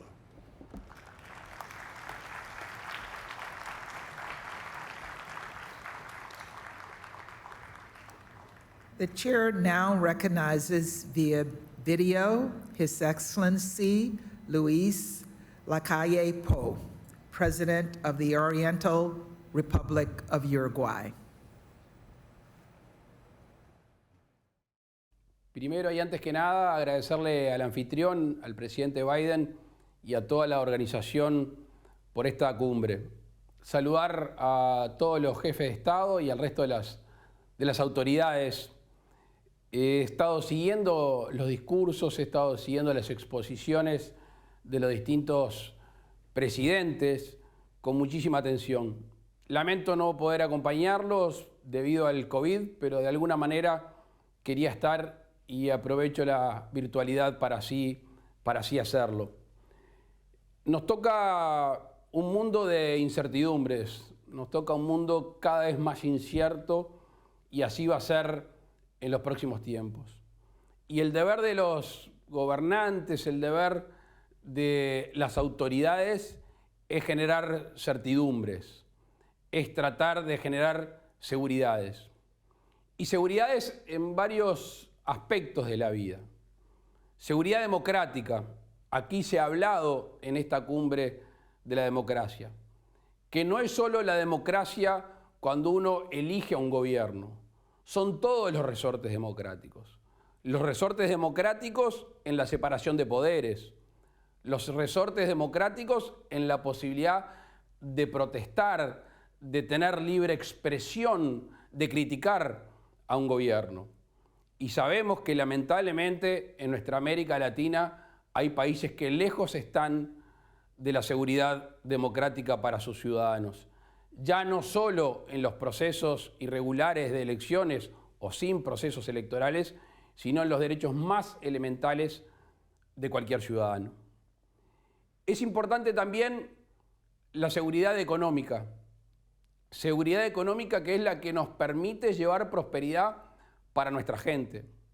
Seguridad económica que está basada en la posibilidad de los países de desarrollarse, tema que más adelante quiero conversar con ustedes. La seguridad alimentaria. Nuestros países, el Uruguay, es un productor de alimentos de primera calidad, de alimentos naturales, de alimentos saludables, y lo hace de manera sostenible con el medio ambiente. Y hay países con déficit alimentario que estoy seguro que están preparados y prontos para intercambiar con los países que tenemos esta seguridad alimentaria y que podemos ayudar a alimentar al resto del mundo. Seguridad ambiental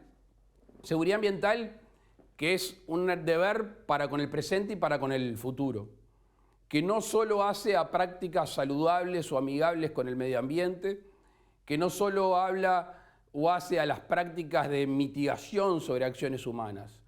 También hoy tenemos que hablar de las finanzas verdes, de las finanzas ambientales.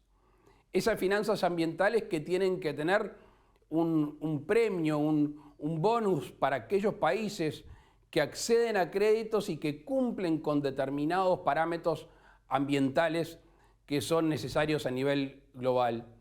También aquellos países que cuidan sus recursos naturales deben de alguna manera acceder a créditos justamente para poder llevar adelante esa tarea tan importante para toda la humanidad.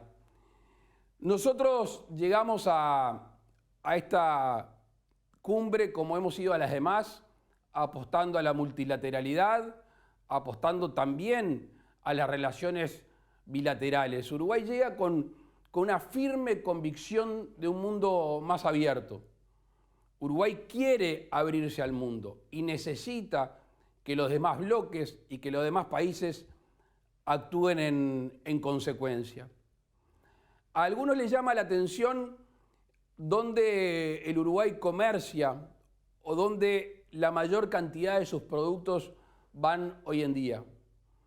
Son aquellas regiones o aquellos países que han abierto sus mercados para nuestras excelentes materias primas, para nuestro intelecto, para nuestra ciencia y tecnología. Y por eso creemos que hay un debe en el resto del mundo, hay un debe en las potencias de abrirse a comerciar. Nosotros no venimos a pedir, nosotros no venimos a rogar, nosotros estamos convencidos de que el Uruguay en el concierto mundial, si este mundo está más abierto, tiene una enorme oportunidad de progreso y de prosperidad para nuestros ciudadanos. Hace algunos años leía un concepto distinto al del Producto Bruto, que era el índice de riqueza inclusiva, que hacía más allá del tema económico. Así como yo trato de definir la prosperidad, no solo centrado en el aspecto económico. Y para que nuestros países sean prósperos, lo que se necesita es un mundo abierto, es un mundo menos proteccionista, es un mundo de complementación. Y por eso, agradeciéndole una vez más al anfitrión y a los organizadores, saludando a nuestros colegas, esperemos que todo lo bueno dicho en estos días, que todas las buenas intenciones por muchos esgrimidas se lleven a la realidad. Porque todos sabemos que si de estas cumbres y de estas reuniones queda en letra muerta y realmente no impacta positivamente en nuestras sociedades, no habremos avanzado.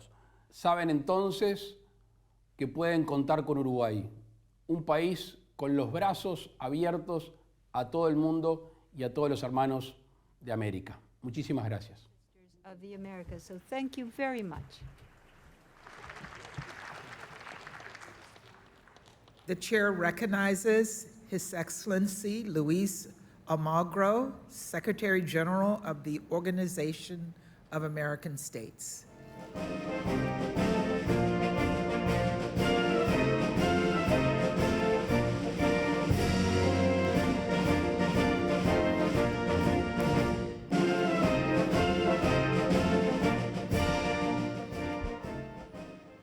Presidents, Prime Minister, colleagues, ambassadors, it is truly an honor to be here with you, all of us together in the same room at last. This is our hemispheric response to Building Back Better, a conference dedicated to building a sustainable, resilient, and equality future for the Americas. Our governments have been working together to develop an action plan on health and resilience, so that we are able to adapt and respond and avoid the unprecedented impact COVID-19 has had on all our countries. It seeks to build a regional agenda for digital transformation to support the technical modernization of our countries and economies. Our members are looking towards our future of the environment in which we live, We commemorate the 20th anniversary of the Democratic Charter by developing the Inter-American Action Plan on Democratic Governance. This is an ambitious agenda. The summit process is an important tradition that our communities of states has established. It offers us an anchor to which we can tie our collective aspirations for building a more secure and prosperous future for our citizens. We need to make our hemisphere, our people, safer. The hemisphere continues to be one of the most violent in the world. It is the most unequal region in the world. As our friends and colleagues said yesterday, there are far too many with so much to allow for so many to have so little. It is a region that is the most dangerous for journalists who simply want to do their jobs. Narcopolitics, organized crime, and corruption persist in eroding democratic institutions. We need solutions, urgent solutions, assure our people security and the possibility to have peace and live in peace. We need to have common responses, of how we did when Russian aggression in Ukraine that sent another round global shock waves. These are not challenges that our countries and our communities can not face together. We definitely need to do it together. We need to eliminate any form of discrimination in the hemisphere. Nobody should be discriminated. Race, gender, religion, LGBTI, persons with disabilities. We all urge those that they have not done it yet to adhere to the Convention against any form of discrimination. Access to rights and equity needs the elimination of all forms of discrimination.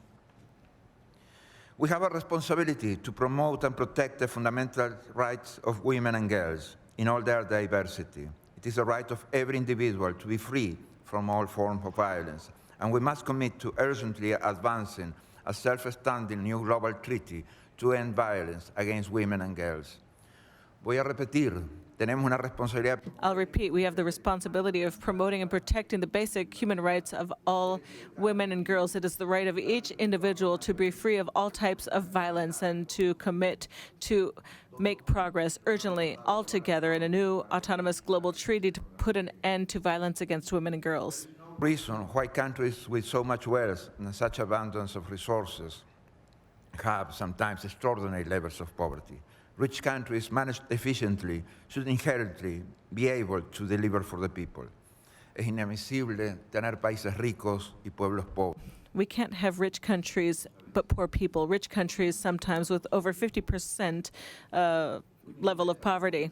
Democracy is most of the answer. Democratic institutions efficient to bring solutions and to deliver for the citizens. Democracy obviously respects constitutional mandates. It is respecting free, fair, and transparent elections. In that regard, I would like to highlight the role of organizations that bolster democracies, identify irregularities of the electoral process, as well as the result systems, remote accesses to systems, accessing of non-authorized people to systems, and false information about servers used,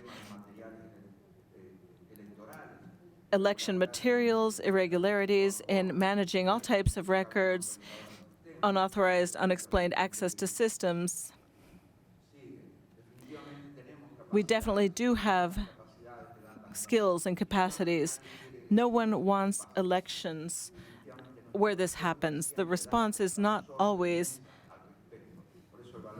being firm in this regard. That is why preserving these in our election systems and democratic institutions is so important.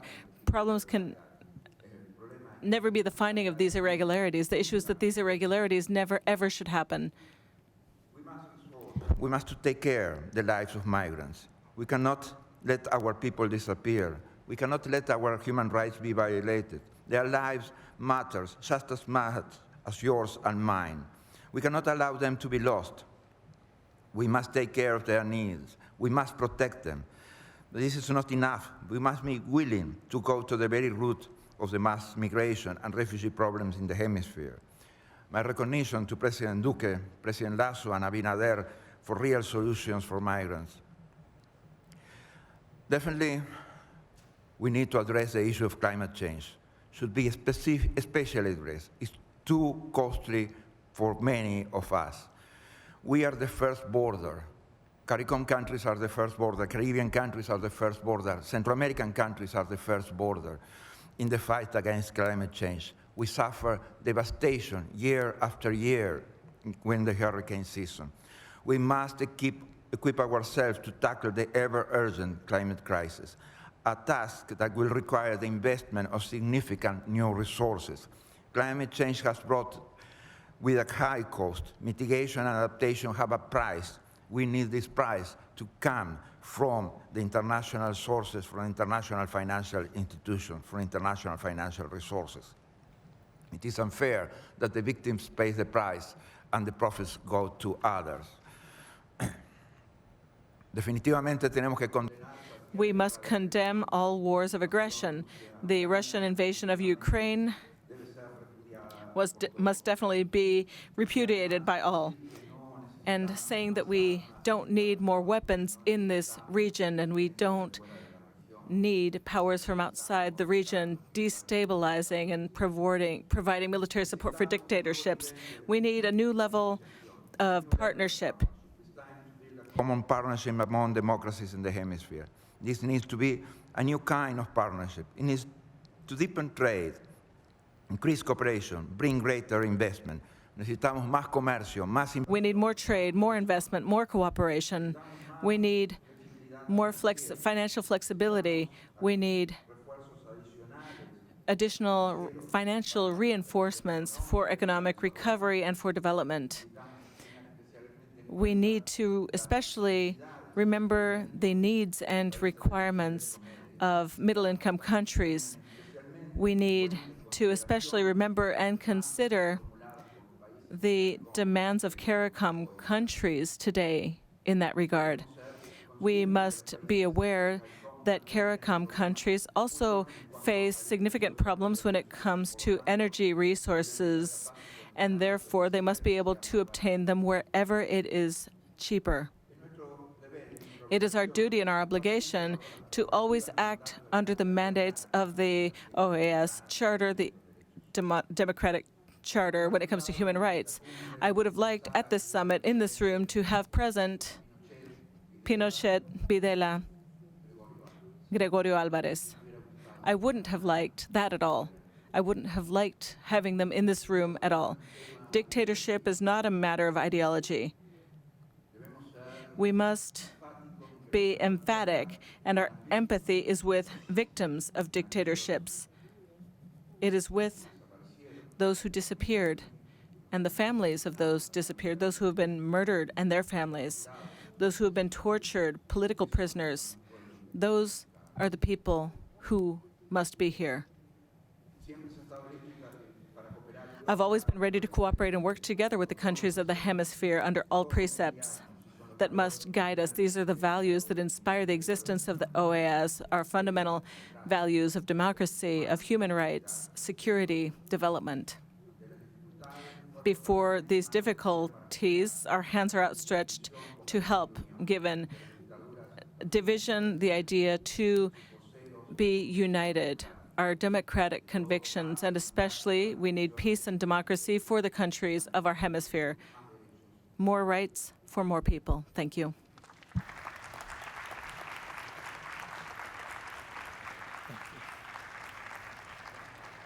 The chair recognizes His Excellency Rogelio Matamata, Minister of External Relations of the plurinational state of Bolivia.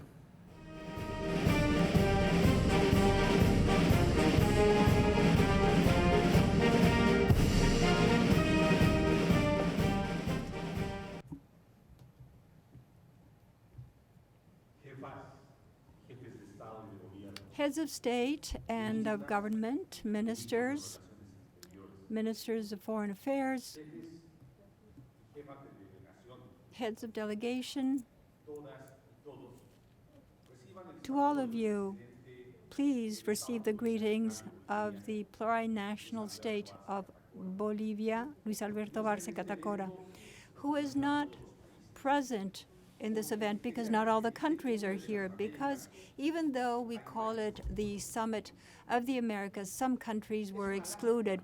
It's a pity that in a space of continental integration as is this summit, it stopped being a point of encounter for all of the countries of the Americas. The exclusion of Cuba seemed to have been left behind, and we could believe in a better future for the relationship between the states during these summits. However, we see that there has been a turn to a gray past. The number of countries that were not invited to take part in this event goes to 3. With their absence, we all lose the opportunity to discuss and to understand each other within our differences.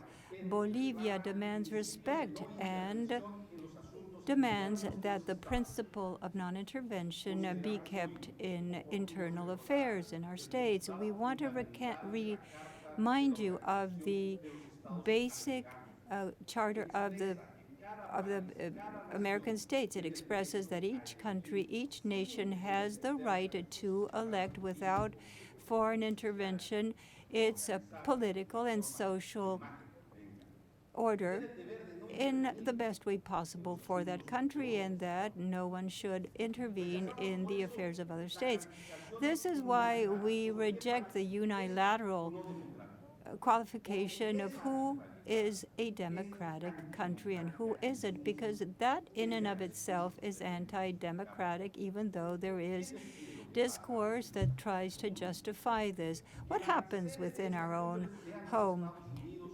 The fact that the United States is the seat of this summit does not give it the right to undermine the Charter of the Nations and other international relations charters.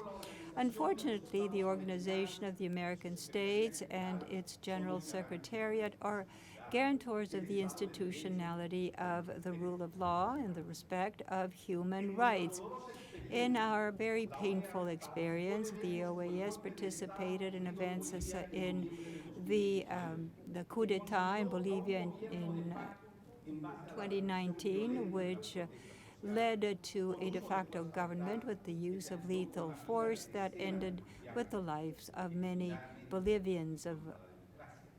And this criminally was led to their murder. OAS participated in an electoral audition in 2019, which was one of the justifications for this coup d'etat. We ask that we are given information on this auditorship, and we've asked for this 12 times, but there is no transparency in Almagro's OAS. We're waiting for an honest investigation on what happened in that electoral auditorship. Our very bitter experience takes us to think about the future of organizations that don't respond to the needs of the countries of Latin America, because in the end, we are not obliged to remain where our rights are not recognized, and we cannot find solidarity or support in times of crisis. This is why we believe that we need fundamental change before it is too late. We have to rethink the institutions and as the tools themselves of inter-American unification. At the same time, we believe that our countries should not prioritize financial needs over social needs. We should also learn the lesson that is left by COVID-19. In fact, this has not been an egalitarian situation. Some people are still struggling to be able to vaccinate their population. In the middle of all this, President Arce, in the Assembly of the United Nations in September, that the pharmaceutical transnational companies share their knowledge and their technology. We also wish to claim our proposal of universal citizenship here in Los Angeles, which is an emblematic city for Latin migrations. From here, we send a strong hug to all of our Latin migrants, especially the Bolivian migrants. We wait for you to return with open arms. And we reject any type of racism and discrimination. We reject the construction of walls that separate us. If our hosts wish to cooperate with our peoples, they could start by giving our migrants a dignified treatment. We live a very dangerous present. Climate change, the political and military crises in the world are undermining the existence of millions of human beings. Hunger is a catastrophe that is growing every single day. And within this situation, the countries of our continent cannot wait for the savior that is going to guide us out of the crisis. Superheroes don't exist. Deforestation and climate disasters do indeed exist. In other words, looking for solutions does not require speeches. What we need is to work unified without any reserves that we can solve, and we can find out how we can vaccinate our children, giving them the future that they deserve, health and education that are in our Magna Charters throughout the continent. Sectarian attitudes are not going to stop the death of the Peruvian, the Andean glaciers. They will not clean our oceans, our waters. We have to do this without fear. We have to look at each other in the eyes. This is why Bolivia insists on multilateralism, so that we can bring peace amongst people, so we can stop the arbitrary behavior. I'd like to finalize my intervention asking once again on behalf of our government and the Bolivian people that the processes of integration move forward without exclusions, and that the respect for others' rights is the basis for the ability to live together and solve our common problems. Thank you.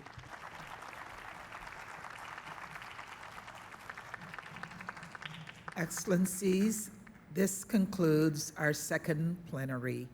We look forward to welcoming you back this afternoon. Thank you.